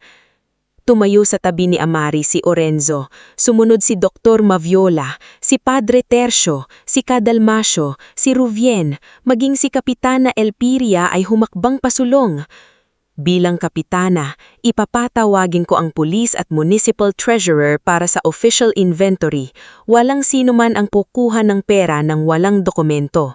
Napakuyom ng panga si Valtor. Hindi pa ito tapos. Tinignan siya ni Amaris ng diretsyo. Alam ko. Umalis si Valtor kasama si ate ni Casio, pero bago tuluyang lumayo, narinig ni Amaris ang sinabi nito sa abogado. Hanapin ninyo kung saan nanggaling ang dokumentong iyan at hanapin ninyo kung sino pa ang buhay na pwedeng magsalita. Naramdaman ni Amaris ang lamig sa likod niya. Ibig sabihin, mas marami pang nakatago, mas marami pang taong maaaring madamay. Nang dumating ang mga pulis at opisyal ng munisipyo, isa-isang inimbentaryo ang pera sa harap ng mga saksi. Hindi ito hinayaan ni Amaris na dalhin ng kahit sino ang hindi nakalista ang pangalan. Pumayag siyang ilagay ito sa kustodya ng korte habang sinasailalim sa beripikasyon ng mga dokumento. Kada bundle ay kinuranan ng litrato, kada papel ay nilagyan ng record, kada galaw ay binantayan ni Ruvien at Kapitana Elpiria. Habang nangyayari iyon, lumapit si Padre Tercio kay Amaris. May isa pang bagay sa box, sabi nito. Isang maliit na pouch na tela, Sa loob ay may munting pulsera ng sanggol, may pangalang Amaris Quinel Miravel at isang maliit na piraso ng telang puti na may bahid ng lumang mantsa. Hinawak iyon ni Amaris na halos hawak niya ang nawawalang bahagi ng sarili niya. Amaris Quinel Miravel. Pabulong niyang binasa. Ilang segundo siyang natahimik. Pagkatapos, ibinalik niya ang pulsera sa pouch. "Dalupang pa rin ako," sabi niya. Napatingin sa kanya si Dr. Maviola. "Anak, hindi ko itinatanggi kung sino ang nagsilang sa akin," sabi ni Amaris. "Pero hindi ko ring buburahin kung sino ang nagmahal sa akin." Doon napaiyak si Kadalmasyo. Tumalikod ito, kunwari ay pinupunasan ng pawis pero halatang pinipigilan ng paghikbi. Nang natapos ang lahat, muling ibinalik ng maayos ang labi ni Mang Sebrino sa puntod. Walang marangyang seremonya, walang malaking salita. Tanging dasal ni Padre Tercio at tahimik na pagluha ni Amaris. Lumuhod siya sa tabi ng lapida bago umalis. "Tay," bulong niya, "hindi ko pa alam kung paano ko haharapin ang lahat nito. Hindi ko alam kung sino ang dapat kong paniwalaan, kung sino ang dapat kong hanapin, o kung gaano kalalim ang kasinungalingang iniwan nila sa buhay ko. Pero ipinapangako ko, hindi ko hahayaang tawagin kang magnanakaw. Hindi ko hahayaang sayangin ang lahat ng tiniis mo." Humawak siya sa lupa, "At hindi ako magpapatalo." Pag-uwi niya ng gabing iyon, hindi na iyon ang dating bahay na iniwan niya kanina. Pareho pa rin ang sirang bubong, pareho pa rin ang tabinging pinto, pareho pa rin ang lumang pagawaan. Pero si Amaris ay hindi na pareho. Sa mesa, inilapag niya ang kopya ng liham, ang litrato ni Eulalia, at ang maliit na pouch. Umupo siya sa harap ng mga iyon ng matagal. Sa unang pagkakataon, hindi lang siya umiiyak dahil sa pagkawala. Umiiyak siya dahil sa dami ng buhay na biglang bumuka sa harap niya. Dumating si Orenzo dala ang mainit na kape. "Hindi ka ba matutulog?" tanong nito. "Paano ako matutulog kung kanina ko lang nalaman ng buong buhay ko pala ay may kalahating pahinang nawawala?" Umupo si Orenzo sa kabilang silya. "Hindi mo kailangang punuin lahat ngayong gabi. Tingin mo bang nagkamali si tatay?" tanong ni Amaris. "Na itinago niya sa akin?" Matagal bago sumagot si Orenzo. "Hindi ko alam kung tama ang ginawa niya, pero alam kong minahal ka niya sa paraan na alam niya. Minsan, ang pagmamahal ng matatanda puno ng takot, kaya nagiging lihim." Napatingin si Amaris sa litrato ni Eulalia. "May isa pa pala akong ina." "Oo, pero wala rin siya." Hindi sumagot si Orenzo. Pinahrib ni Amaris ang luha niya. "Bukas, pupunta tayo sa korte. Kakausapin natin si Ruvien. Hahanapin natin ang records ni Attorney Zeferino Alcazaren. At sisimulan nating linisin ang pangalan ni tatay." Tumanggo si Orenzo. "Sasamahan kita." "Hindi mo kailangang gawin iyon." "Alam ko." "Bakit mo ginagawa?" Sandaling tumingin si Orenzo sa lumong pagawaan ni Mang Sebrino bago sumagot. "Dahil nung wala akong maibayad sa kabaong ng nanay ko, ang tatay mo ang gumawa ng libre. Sabi niya, may araw na ikaw naman ang tutulong sa iba. Siguro ito ang araw na iyon." Napayuko si Amaris. Isa man namang bahagi ng kabutihan ng ama ang ngayon lang niyang nalaman. Sa labas, nagsimulang umambon. Hindi kasing lakas ng ulan nung gabing namatay si Mang Sebrino. Mahina lang, parang paglilinis ng alikabok sa bubong, sa lupa, at sa mahabang taon ng pananahimik. Kinabukasan, bago sumikat ang araw, isinara ni Amaris ang lumang notebook niya. Sa huling pahina, nagsulat siya ng bagong pangungusap. "Hindi ako yumaman dahil sa kabaong. Nabuhay ako dahil may isang ama na ibinaon ng takot para mailigtas ako." Pagkatapos, tumayo siya, inayos ang sarili at humarap sa pintuan ng bahay. Sa unang pagkakataon mula nung namatay si Mang Sebrino, hindi lamang siya lalabas para magtrabaho, magbayad ng utang o umiwas sa pananakot. Lalabas siya para simulan ng laban, hindi para sa pera, kundi para sa katotohanan, para sa pangalang Dalupang, at para sa buhay na ninakaw mula sa batang minsang inilibing sa lihim, nang nayon ay handa ng bumangon.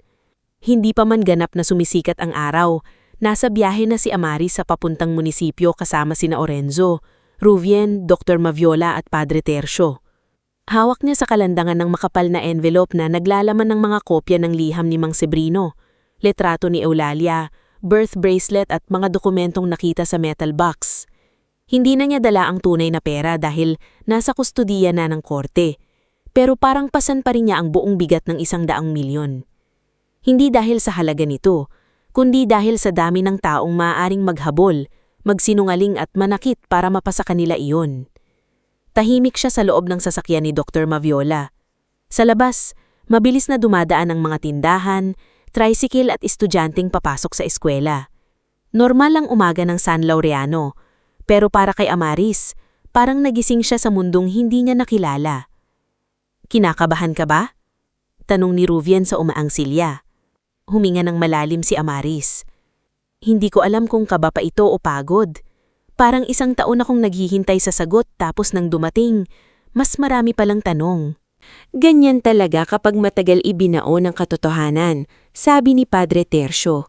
Kapag hinukay, hindi lang isang buto ang lalabas, minsan buong kalansay ng kasinungalingan. Napatingin si Amaris sa pari. "Padre, may alam pa ba kayo na hindi niyo sinasabi?"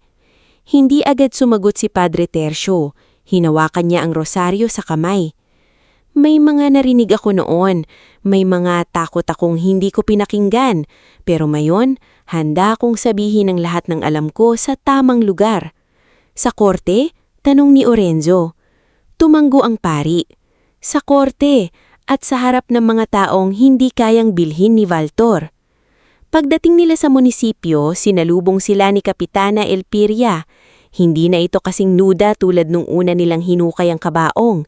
Sa mukha nito ngayon, may bigat ng responsibilidad. "Amaris," sabi ng Kapitana, "may reporter sa labas, may nagkalat na balita kagabi pa lang." Nanlamig ang kamay ni Amaris. "Reporters? May nagpost online na may natagpo ang 100,000,000 sa kabaong ng tatay mo. May mga nagsasabing anak ka raw ng kriminal. May nagsasabing peke ang lahat. May nagsasabing full gold digger ka kahit wala ka namang kinukuhang pera." Napapikit si Amaris. Hindi pa man nagsisimula ang legal na laban, hinahatulan na siya ng mga taong hindi nakakakilala sa kanya. "Si Valtor," mariing sabi ni Orenzo. "Maaaring siya," sagot ni Ruvien. "O tauhan niya. Gusto nilang unahan ang kwento kapag lumabas ang kaso, may duda na ang tao kay Amaris." "Anong gagawin ko?" tanong ni Amaris. Tumingin sa kanya si Dr. Maviola. "Hindi mo kailangang sagutin lahat ngayon. Unahin natin ang dokumento. Ang ingay, mawawala rin. Ang papeles, mananatili." Sa loob ng Municipal Hall, nagsumiti sila ng sworn statements. Si Kapitana Elpiria ang nagpatunay na naroon siya nang buksan ng kabaong at nakita niyang hindi ginanaw ni Amaris ang pera. Si Ruvien ang naglatag ng kopya ng inventory. Si Padre Tercio ang nagsumiti ng pahayag tungkol sa sobreng ipinaiwan ni Mang Sebrino. Si Cadalmasio na sumunod sa kanila kahit nanghihina ang tuhod ay nagbigay ng testimonya tungkol sa gabing nakita niya si Mang Sebrino na may buhat na sanggol. "Sigurado po kayo sa sasabihin ninyo?" tanong ng clerk habang hawak ang papel. Tumingin si Cadalmasio kay Amaris. "Matagal akong nanahimik dahil natakot ako. Pero mas mabigat pala ang takot kapag dala mo hanggang pagtanda. Ngayon gusto ko nang gumaan kahit kaunti."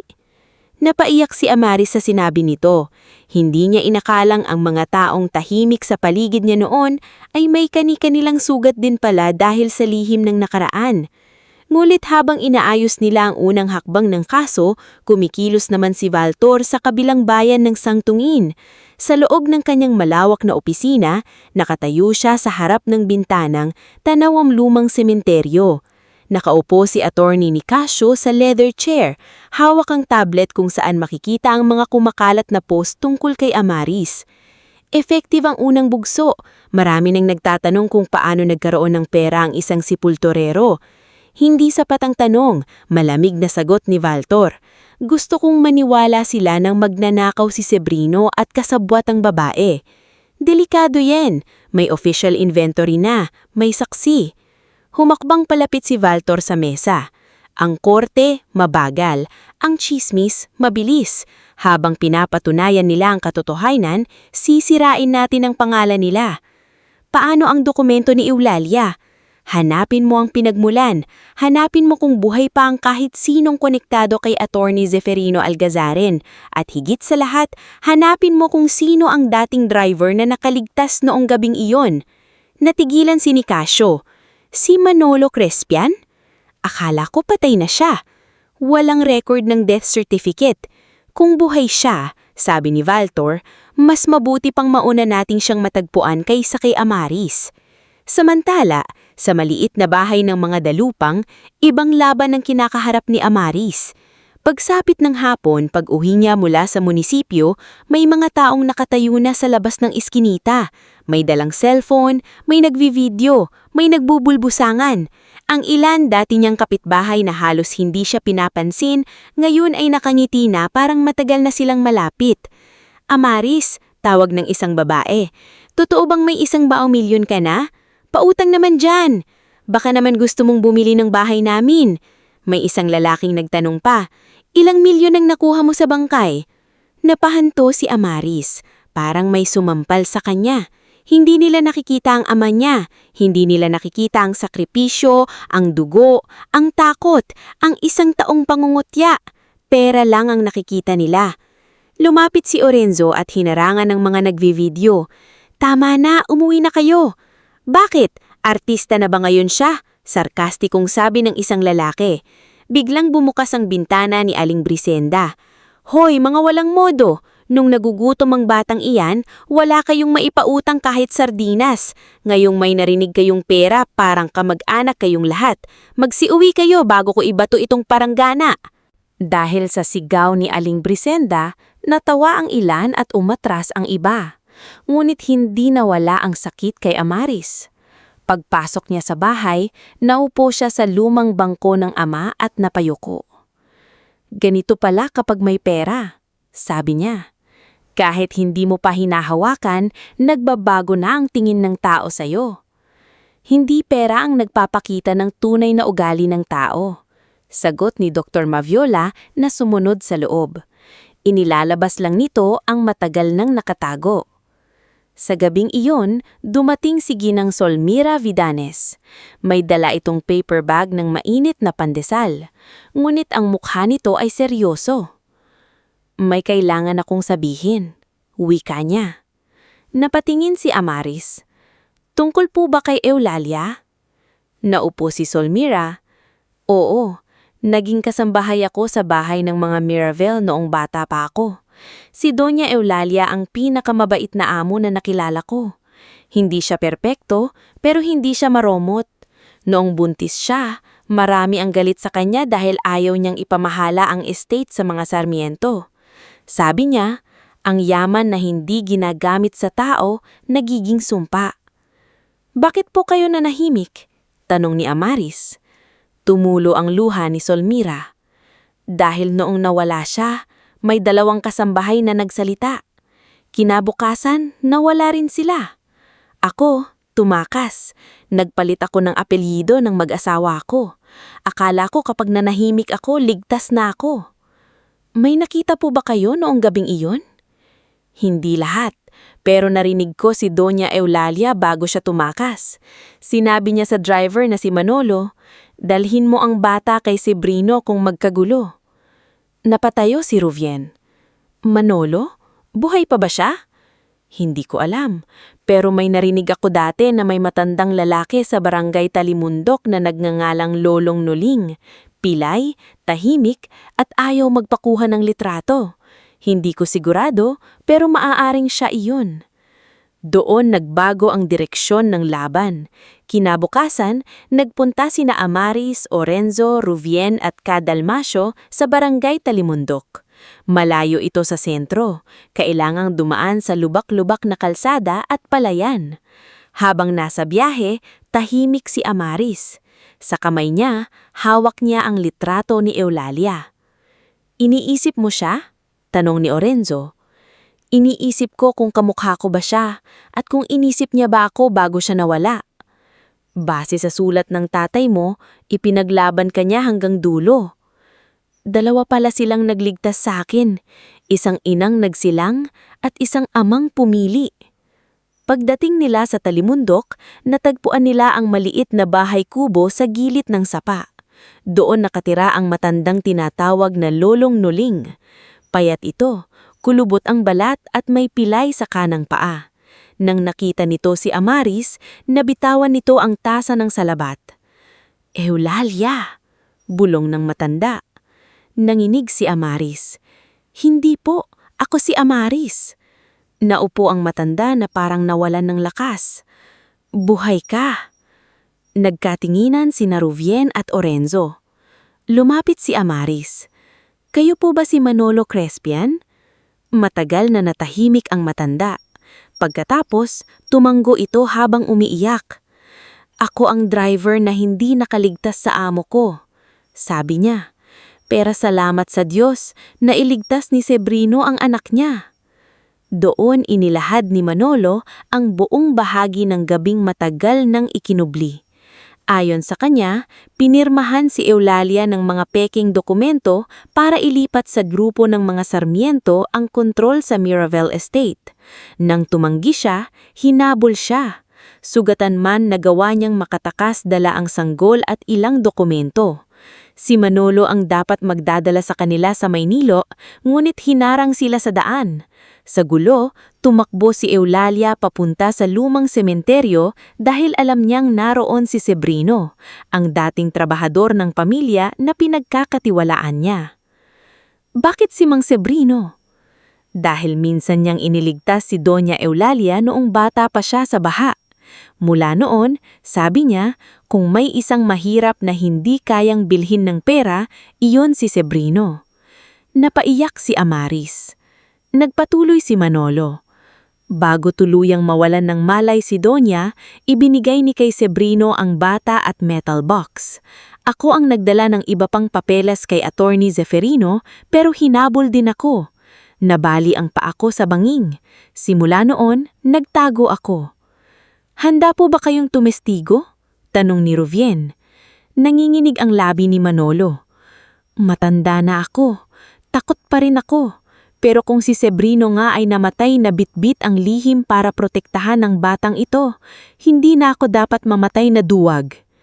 Bago sila umalis, hinawakan ni Manolo ang kamay ni Amaris. "Patawarin mo ako, iha. Dapat hinanap ko ka noon." Umaling si Amaris habang umiiyak. "Kung hinanap niyo po ako noon, baka pareho tayong mamatay. Ang mahalaga, magsasalita na po kayo ngayon." Pagbalik nila sa San Laureano, tila mas lumaki na ang gulo. May mga peking artikulo nang nakakatak sa online. May vlogger sa tapat ng klinik. May ilang pasyente na ayaw magpalinis kay Amaris dahil baka may kaso raw. Nang makita iyon ni Dr. Maviola, lumabas siya sa harap ng klinik at humarap sa mga tao. "Kung may gustong magpagamot, pumasok kayo," mariin niyang sabi. "Kung nandito kayo para manghusga ng empleyado ko, umalis kayo. Ang klinik na ito ay para sa may sakit, hindi para sa may masasamang dila." Doon unang naramdaman ni Amaris na may pamilyang nabubuo sa paligid niya. Hindi dugo, kundi mga taong pinipiling manindigan. Sa kabila ng kaguluhan, nagsimula rin ang unang magandang pagbabago dulot ng pera. Dahil may court-supervised access sa maliit na bahagi ng pondo para sa preservation at legal processing, nagawa ni Amaris na bayaran ang lehitimong utang sa butika at punerarya. Hindi niya ginamit ang pera para bumili ng magarang damit o sasakyan.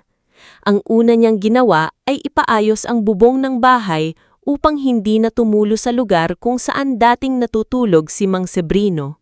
Habang inaayos ng karpintero ang yero, pinagmamasdan ni Amaris ang lumang pagawaan. Hindi niya ipinagiba iyon. Sa halip, pinalinis niya at pinalagyan ng maliit na ilaw. "Bakit hindi mo nalang gawing bagong kwarto?" tanong ni Orenzo. "Dito nagtrabaho si tatay buong buhay niya," sagot ni Amaris. "Ayokong burahin. Gusto kong gawing lugar na magpapaalala sa akin kung bakit ko kailangang maging maingat sa perang ito." Ilang araw makalipas, inimbitahan siya ni Kapitana Elpiria sa barangay hall. Naroon ang ilang matatandang walang pambiling gamot at 2 batang ulila na natutulog sa covered court. Dati, nakikita lang ni Amaris at naaawa, pero wala siyang maibigay kundi tirang pandesal. Ngayon, may kakayahan na siyang gumawa ng maliit na hakbang. Hindi pa tapos ang paso, paalala ni Ruvien. Kailangan nating maging maingat. Alam ko, pero hindi ibig sabihin maghihintay ako maging milyonarya bago tumulong. Kung may legal na paraan para magsimula, gawin natin. Sa tulong ni Dr. Maviola, sinimulan nila ang maliit na medical assistance list. Sa tulong ni Ginang Solmira, nagbigay sila ng pagkain sa 10 pamilyang walang hanap buhay. Sa tulong ni Padre Tercio, inayos nila ang lumang feeding program ng simbahan.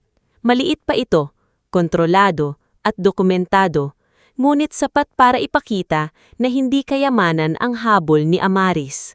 Nang mabalitaan iyon ni Valtor, lalo siyang nagalit. Para sa kanya, bawat taong natutulungan ni Amaris ay isang testigong maaaring maniwala rito. Kaya gumawa siya ng panibagong atake. Nagbayad siya ng lokal na vlogger na si Trixo Mangalindan upang gumawa ng video na may pamagat na dalagang yumaman sa kabaong, nagpapabango ng pangalan gamit ang charity.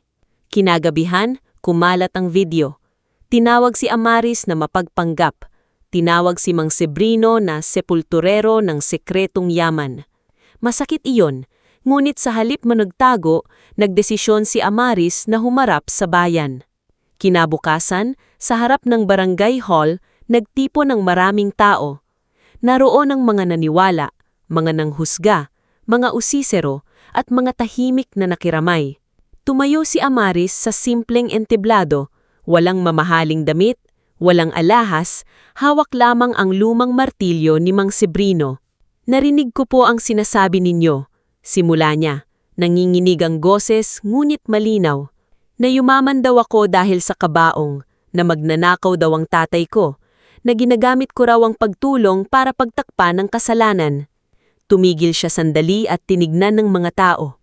Pero kilala niya ba si Mang Sebrino? Siya yung gumagawa ng kabaong ng mga pamilyang walang pambili. Siya yung naglilibing ng bangkay na walang umaangkin. Siya yung kahit inuubo ng dugo, inuuna pang magtanong kung kumain na ako. Kung may ninakaw man siya, sana ginamit niya para hindi kami nagtagpi ng bubong gamit ang trapal. Sana ginamit niya para hindi siya mamatay na iniinda ang sakit. Nagsimulang manahimik ang mga tao. Hindi ko po inaangkin ang perang iyon ng walang batas. Hindi ko itinatanggi na marami pa kaming kailangang patunayan. Pero hinding-hindi ko hahayaang gawing katatawanan ang taong nagpalaki sa akin. Ang laban ko ay hindi para maging mayaman. Ang laban ko ay para linisin ang pangalan na ibinigay niya sa akin, Dalupang. Sa gilid, tahimik na nakikinig si Manolo Crespian na nakaupo sa wheelchair na hiniram sa klinik. Katabi niya si Solmira na umiiyak. Si Cadalmasio naman ay nakatayo kahit nanginginig ang tuhod. Si Padre Tercio ay nakayuko, nagdarasal. Mula sa likod ng mga tao, palihim na nanunood ang isang tauhan ni Valtor habang nakarecord sa cellphone. Ngunit hindi niya nakuha ang inaasahang kahinaan. Ang nakuha niya ay isang babaeng unti-unting natututong humawak ng sariling boses. Pagkatapos ng pagtitipon, may lumapit na matandang babae kay Amaris. Si Aling Natividad, isang dating labandera. Anak, nung namatay ang asawa ko, tatay mo ang gumawa ng kabaong. Sabi niya bayaran mo na lang kapag kaya mo. Hindi ko na nabayaran. Sabihin mo sa hukay niya, salamat. Sunod na lumapit ang isang lalaking tricycle driver. Ako rin. Inilibing niya ang kapatid ko kahit kulang ang pera namin. Isa-isa, lumabas ang mga alaala ng kabutihan ni Mang Sebrino. Mga simpleng bagay na hindi niya ipinagyabang. Mga tulong na walang resibo, mga sakripisyong hindi alam ni Amaris. Sa araw na iyon, unang beses na bumalik sa kanya ang pangalang Dalupang, hindi bilang kahirapan, kundi bilang dangal. Ngunit hindi pa tapos ang laban. Nang gabing iyon, nakatanggap si Ruvien ng mensahe mula sa isang hindi kilalang numero. May kasamang litrato ni Manolo na kuha sa pagtitipon at isang maikling babala.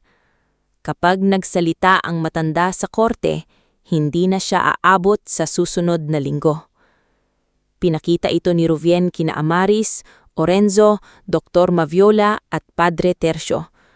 Tahimik silang lahat sa loob ng bahay. Gusto nilang takutin tayo, sabi ni Orenzo. At ibig sabihin, tama ang hinahabol natin, dagdag ni Ruvien. Napatingin si Amaris kay Manolo na natutulog sa maliit na kwarto matapos mapagod sa biyahe. Kung dati ay iniisip lamang niya ang sariling kaligtasan, ngayon may ibang buhay na namang nakataya dahil sa katotohanan. Hindi natin siya pababayaan, sabi ni Amaris. Kung kailangan, dito muna siya sa bahay. Babantayan natin siya. Delikado iyon para sa iyo, sabi ni Dr. Maviola. Delikado rin ng manahimik, sagot ni Amaris. Lumapit siya sa lumang pagawaan ng hama at hinawakan ng martilyong ginamit niya kanina sa pagsasalita. Noon, simbolo iyon ng kahirapan at paglilibing. Ngayon, para sa kanya, simbolo na iyon ng pagbuo. Pagbuo ng pangalan, pagbuo ng katotohanan, pagbuo ng bagong buhay mula sa mga pirasong iniwan ng nakaraan. Sa labas, muling umulan ng mahina, ngunit sa pagkakataong iyon, hindi na nagtakbuhan si Amaris para saluhin ang tulo sa bubong. Naayos na ang yero, wala nang patak sa higaan ng ama, wala nang tubig na pumapatak sa sahig na parang paalala ng kawalan. Umupo siya sa mesa, binuksan ng notebook at nagsulat. Hindi pala sapat na mahanap ang katotohanan, kailangan mo rin itong bantayan, ipaglaban at gamitin para hindi na muling may batang kailangang itago sa dilim. Sa kabilang panig ng bayan, binasa ni Valtor ang ulat ng kanyang tauhan. Hindi natakot si Amaris, hindi umatras ang mga saksi, at mas masama, nagsisimula ng maniwala ang mga tao kay Mang Sebrino. Hinagis niya ang baso sa pader. Kung ayaw nilang tumahimik, sabi niya kay Attorney Nicasio, patahimikin natin ang pinagmulan ng lakas nila. Si Manolo? Tanong ni Nicasio. Nanlilisik ang mata ni Valtor. Hindi, si Amaris. Samantala, sa bahay ng mga dalupang, hindi alam ni Amaris na papalapit na ang pinakamadilim na gabi ng kanyang laban. Ngunit sa unang pagkakataon sa buhay niya, hindi na siya basta anak na iniwan ng ama. Isa na siyang babaeng may pangalan, may katotohanan, may mga taong handang tumindig sa tabi niya, at may paninindigang hindi na kayang ibaon muli kahit ang pinakamayamang kasinungalingan. Kinagabihan, matapos matanggap ni Ruvien ang banta, walang halos nakatulog sa bahay ng mga dalupang. Si Manolo Crispian ay nasa maliit na kwarto na dating pinaglalagyan ng mga kahoy ni Mang Sebrino, habang si Cadalmasio ay nakaupo sa tabi ng pintuan na may hawak na lumang tungkod. Si Orenzo naman ay palakad-lakad sa labas ng bakuran, pinagmamasdan ng bawat aninong dumaraan sa iskinita. Si Dr. Maviola ay nanatili sa loob kasama ni Amaris. May dalang maliit na medical kit, hindi dahil may sakit, kundi dahil alam niya na sa gabing iyon, lahat sila ay maaaring masugatan, kung hindi man sa katawan, sa takot. Nakaupo si Amaris sa harap ng mesa, nakatitig sa lumang martilyo ni Mang Sebrino.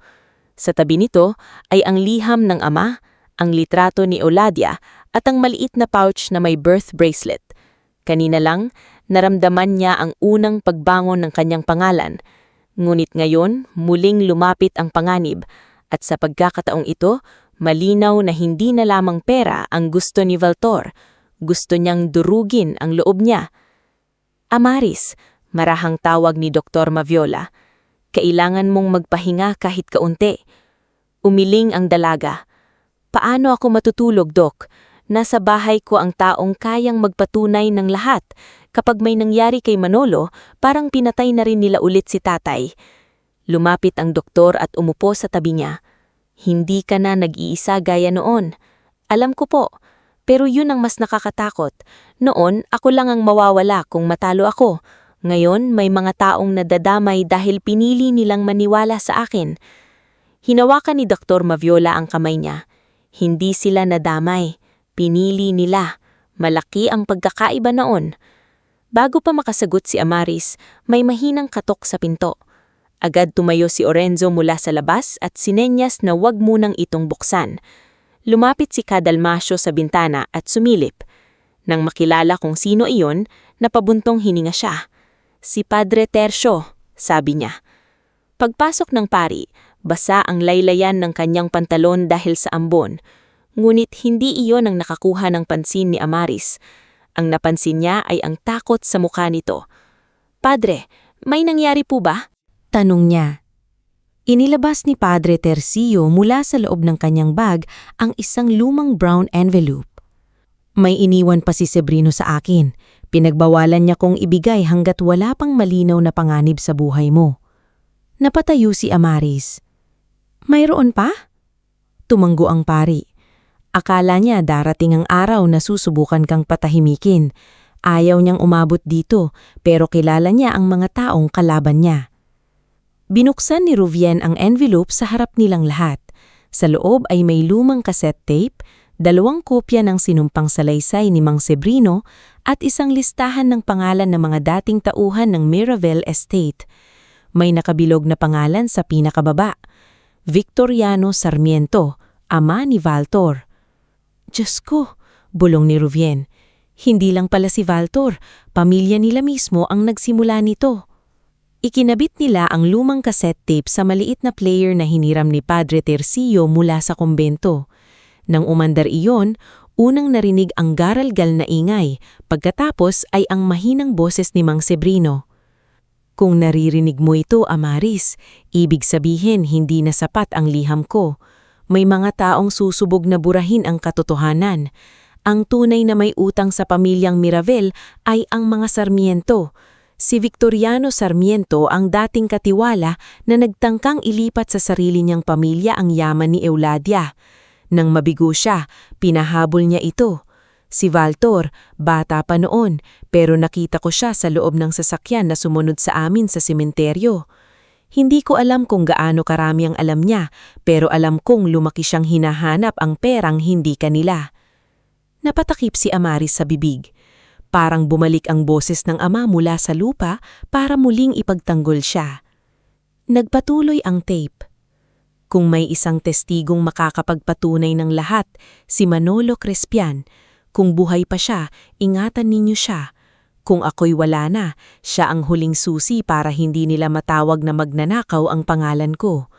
Ngunit anak, kapag dumating ang araw na may kapangyarihan ka na, huwag kang maging gaya nila. Ang hustisya ay hindi paghihingganti. Ang hustisya ay pagpigil na maulit ang kasalanan. Tumigil ang tape. Walang nagsalita sa loob ng ilang segundo. Pagkatapos, huminga ng malalim si Amaris. Bukas, dadalhin natin ito sa korte. Bukas? Tanong ni Orenzo. Kailangan nating mag-ingat, may bantana. Mas delikado kung hihintayin pa natin silang kumilos, sagot niya. Kung matatakot ako ngayon, magiging tama sila na kaya nilang ibaon ulit ang lahat. Kinabukasan, hindi sila nagbiyahe ng tahimik. Sa tulong ni Kapitana Elpiria, nakipag-ugnayan sila sa pulisya para may escort sina Manolo at Amaris papunta sa Provincial Court. Si Ruvien ay halos walang tulog, bitbit ng lahat ng kopya ng dokumento. Si Dr. Maviola ang nag-alaga kay Manolo habang si Orenzo ang hindi umalis sa tabi ni Amaris. Pagdating nila sa korte, naroon na si Valtor Sarmiento. Nakasuot ito ng mamahaling Amerikana, maayos ang buhok at may ngiting parang walang bahid ng kasalanan. Katabi niya si Attorney Nicasio, hawak ang makapal na folder. Nang makita niya si Amaris, ngumiti siya. Ang tapang mo naman palang humarap. Akala ko magtatago ka pagkatapos ng mga lumabas na balita. Tiningnan siya ni Amaris ng diretsyo. Ang nagtatago lang ay ang may kasalanan. Bahagyang nawala ang ngiti ni Valtor. Sa loob ng korte, isa-isang inilatag ang ebidensya. Una, ang inventory report ng pera mula sa kabaong. Ikalawa, ang liham ni Mang Sebrino. Ikatlo, ang birth bracelet at litrato ni Euladia. Ika-4, ang trust document na nag-uugnay kay Amaris sa Miravel Estate. Ngunit ang pinakamabigat ay ang tape at ang testimonya ni Manolo. Nang tinawag si Manolo sa witness stand, nanginginig ang buong katawan nito. Tinulungan siya ni Orenzo hanggang makaupo. Tumingin siya kay Amaris at nakita ng dalaga ang takot sa mata ng matanda. Ngulit sa likod ng takot ay may determinasyon. Sabihin ninyo sa korte ang alam ninyo, wika ng hukom. Huminga ng malalim si Manolo. Ako po si Manolo Crespian, dating driver ni Doña Euladia Miravel. Noong gabing nawala siya, ako po ang kasama niya. Hinabol kami ng mga tauhan ni Victoriano Sarmiento dahil ayaw pumirma ni Doña Euladia sa peking dokumento. Dala niya noon ang kanyang sanggol na anak at ang pera ng trust na dapat mapunta sa bata. Nasaan ang bata? Tanong ng abogado ng korte. Lumingon si Manolo kay Amaris. Siya po, si Amaris. Nagkaroon ng bulungan sa loob ng silid. Napakuyumang panga ni Valtor. Ikinuwento ni Manolo kung paano nakarating sa Euladia sa sementeryo, kung paano nito iniabot ang sanggol kay Mang Sebrino at kung paano itinago ng sepulturero ang bata upang hindi maabot ng mga Sarmiento. Habang nagsasalita siya, tahimik na umiiyak si Amaris. Hindi dahil mahina siya, kundi dahil sa wakas, naririnig niya mula sa ibang bibig ang bigat ng sakripisyong pinasan ng kanyang ama. Sumunod na tumistigo si Ginang Solmira. Sinabi nitong narinig niya noon ang banta sa loob ng mansyon ng Mirabel at nakita niyang pinipilit si Euladia na pumirma. Si Cadalmasio naman ay nagpatunay na nakita niya si Mang Sebrino na may buhat na sanggol noong gabing iyon. Padre Tercio ay nagpatunay sa mga iniwang dokumento ng matanda. Nang ipresenta ni Rubien ang pagsusuri sa mga peking dokumento ng utang, lalong lumalim ang problema ni Valtor at Attorney Nicasio. Nakita sa petsa na ginawa ang ilang papeles pagkatapos ng mamatay si Mang Sebrino. May notaryo ring nakasaad na matagal ng patay bago pa raw nito pinirmahan ng dokumento. Peke ang mga dokumentong ito, mariing sabi ni Rubien sa labas ng korte matapos ang pagdinig. At kapag kinumpirma ng handwriting expert, pati si Attorney Nicasio malulubog. Hindi nagtagal, ganoon nga ang nangyari. Sa mga sumunod na buwan, habang patuloy ang pagdinig, lumabas ang resulta ng DNA test na nagpapatunay si Amaris Quinel Dalupang ay anak ni Euladia Mirabel.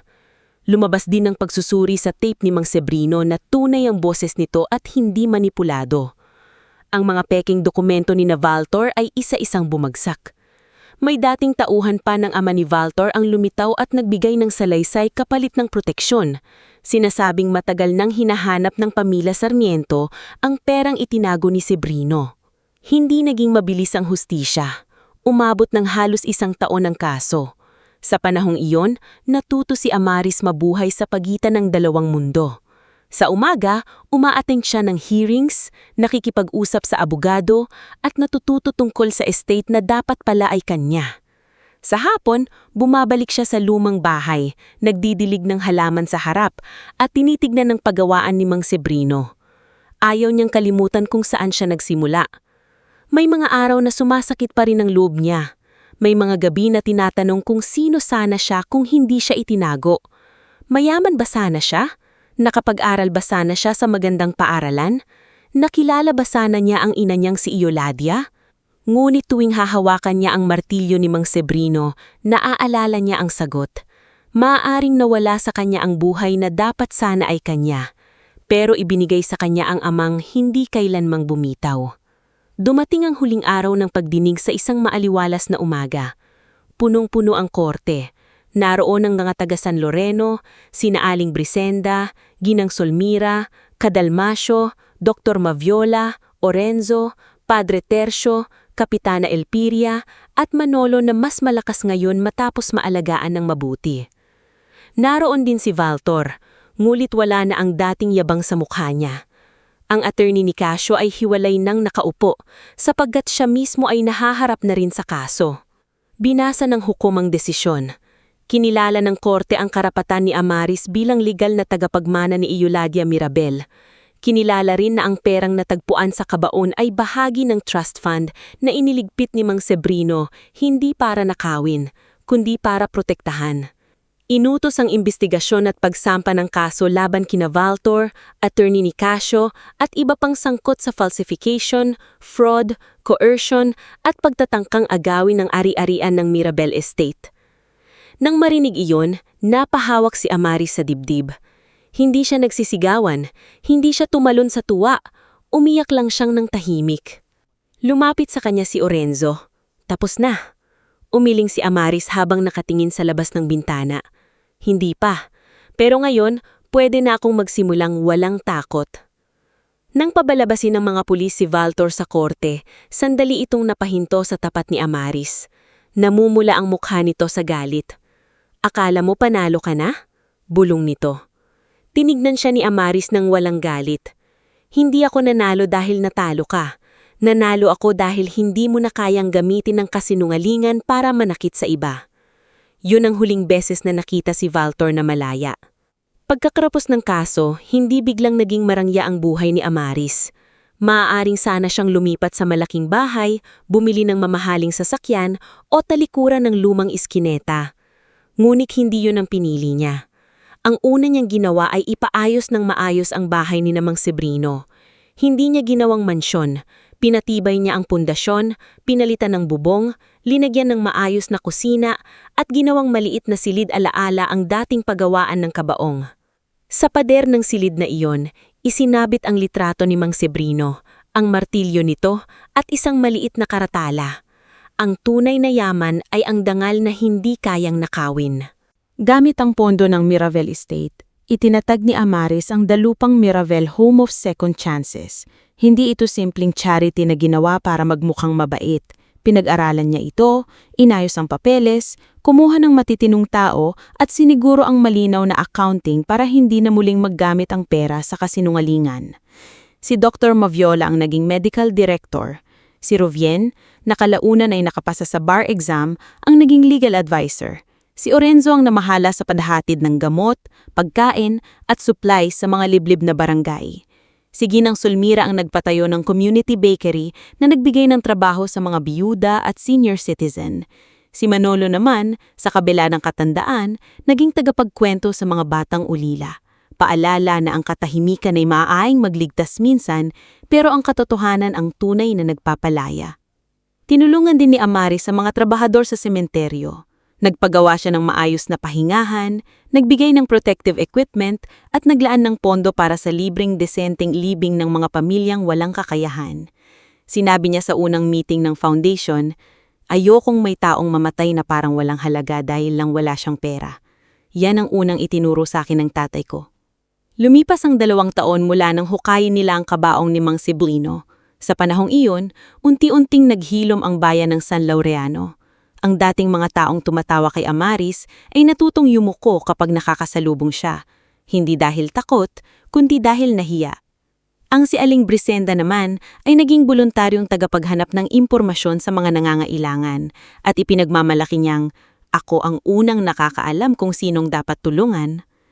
Isang hapon, sa 2nd anibersaryo ng paghukay sa puntod, bumalik si Amaris sa sementeryo.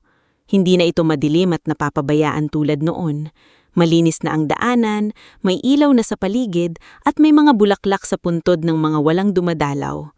Kasama niya sina Orenzo, Dr. Maviola, Padre Tercio, Rovien, Cadalmasio, Manolo, Sulmira at ilang batang ulila mula sa foundation.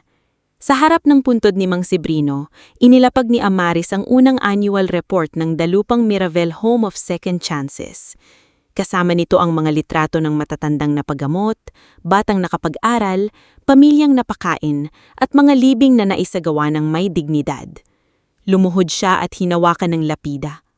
"Tay," bulong niya, "hindi ko na kailangang hukayin ulit ang lupa para kausapin ka. Kasi ngayon, nakikita kita sa bawat batang natutulungan natin, sa bawat matandang hindi na natutulog sa kalye, sa bawat kabaong na hindi na kailangang utangin ng isang mahirap na pamilya." Tumulo ang luha niya, pero may ngiti na sa labi. "Akala ko noon ay iniwan mo ako sa dilim, pero ang totoo, itinago mo lang ako hanggang kaya ko nang harapin ang liwanag." Lumapit si Orenzo at tahimik na inilapag ang isang maliit na kandila. Hindi man nila minadali ang anumang relasyon sa pagitan nila, naging malinaw sa mga taong nakapaligid na ang pagmamahal ay minsan hindi dumarating parang unos. Minsan, dumarating ito bilang taong araw-araw na pinipiling manatili. Pagkatapos ng maikling dasal ni Padre Tercio, tumayo si Amaris at humarap sa mga batang kasama nila. "Alam nyo," sabi niya sa mga ito, "ang tatay ko gumagawa ng kabaong, pero ang tunay niyang iniwan sa akin hindi kamatayan, kundi buhay." Isa sa mga batang babae, si Leora, ang nagtanong sa kanya, "Ate Amaris, mayaman ka na po ba?" Napangiti si Amaris. Tumingin siya sa puntod ni Mang Sebrino, pagkatapos sa mga taong minahal at nagmahal sa kanya. "Oo, pero hindi dahil sa pera." Nang gabing iyon, bumalik si Amaris sa bahay na minsang tumutulo kapag umuulan. Ngayon, maliwanag na ang loob. May amoy ng bagong lutong pandesal mula sa bakery ni Solmira, may tawanan ng mga batang pansamantalang inaalagaan ng foundation, at may mahinang tugtog mula sa lumang radyo ni Cadalmasio. Sa silid alaala ni Mang Sebrino, sinindihan ni Amaris ang maliit na ilaw at inilapag sa mesa ang lumang notebook niya. Binuksan niya ang huling pahina at nagsulat. Ang 100,000,000 ay natagpuan sa kabaong, pero ang tunay na kayamanan ay ang amang handang ilibing ang sariling pangalan para mailigtas ang anak. Hindi natapos ang kwento sa paghukay. Doon pa lamang nagsimula ang buhay na karapat-dapat ipamana. Isinara niya ang notebook at tumingin sa larawan ni Mang Sebrino. "Pahinga ka na, tay," mahinang sabi niya. "Ako na ang magpapatuloy." Sa labas, umihip ang malamig na hangin mula sa direksyon ng sementeryo, dumaan sa bagong ayos na bintana at bahagyang pinagalawang kurtina. Hindi natakot si Amaris. Halip, nagngiti siya dahil sa unang panahon, hindi na siya hinahabol ng mga sikreto ng nakaraan. Nasa likod niya ang dilim, nasa harap niya ang mga taong kailangan niyang tulungan, at sa puso niya ay buhay na buhay ang pangalan ng lalaking hindi man siya kadugo, ngunit naging tunay niyang ama hanggang sa huling hibla ng kanyang hininga.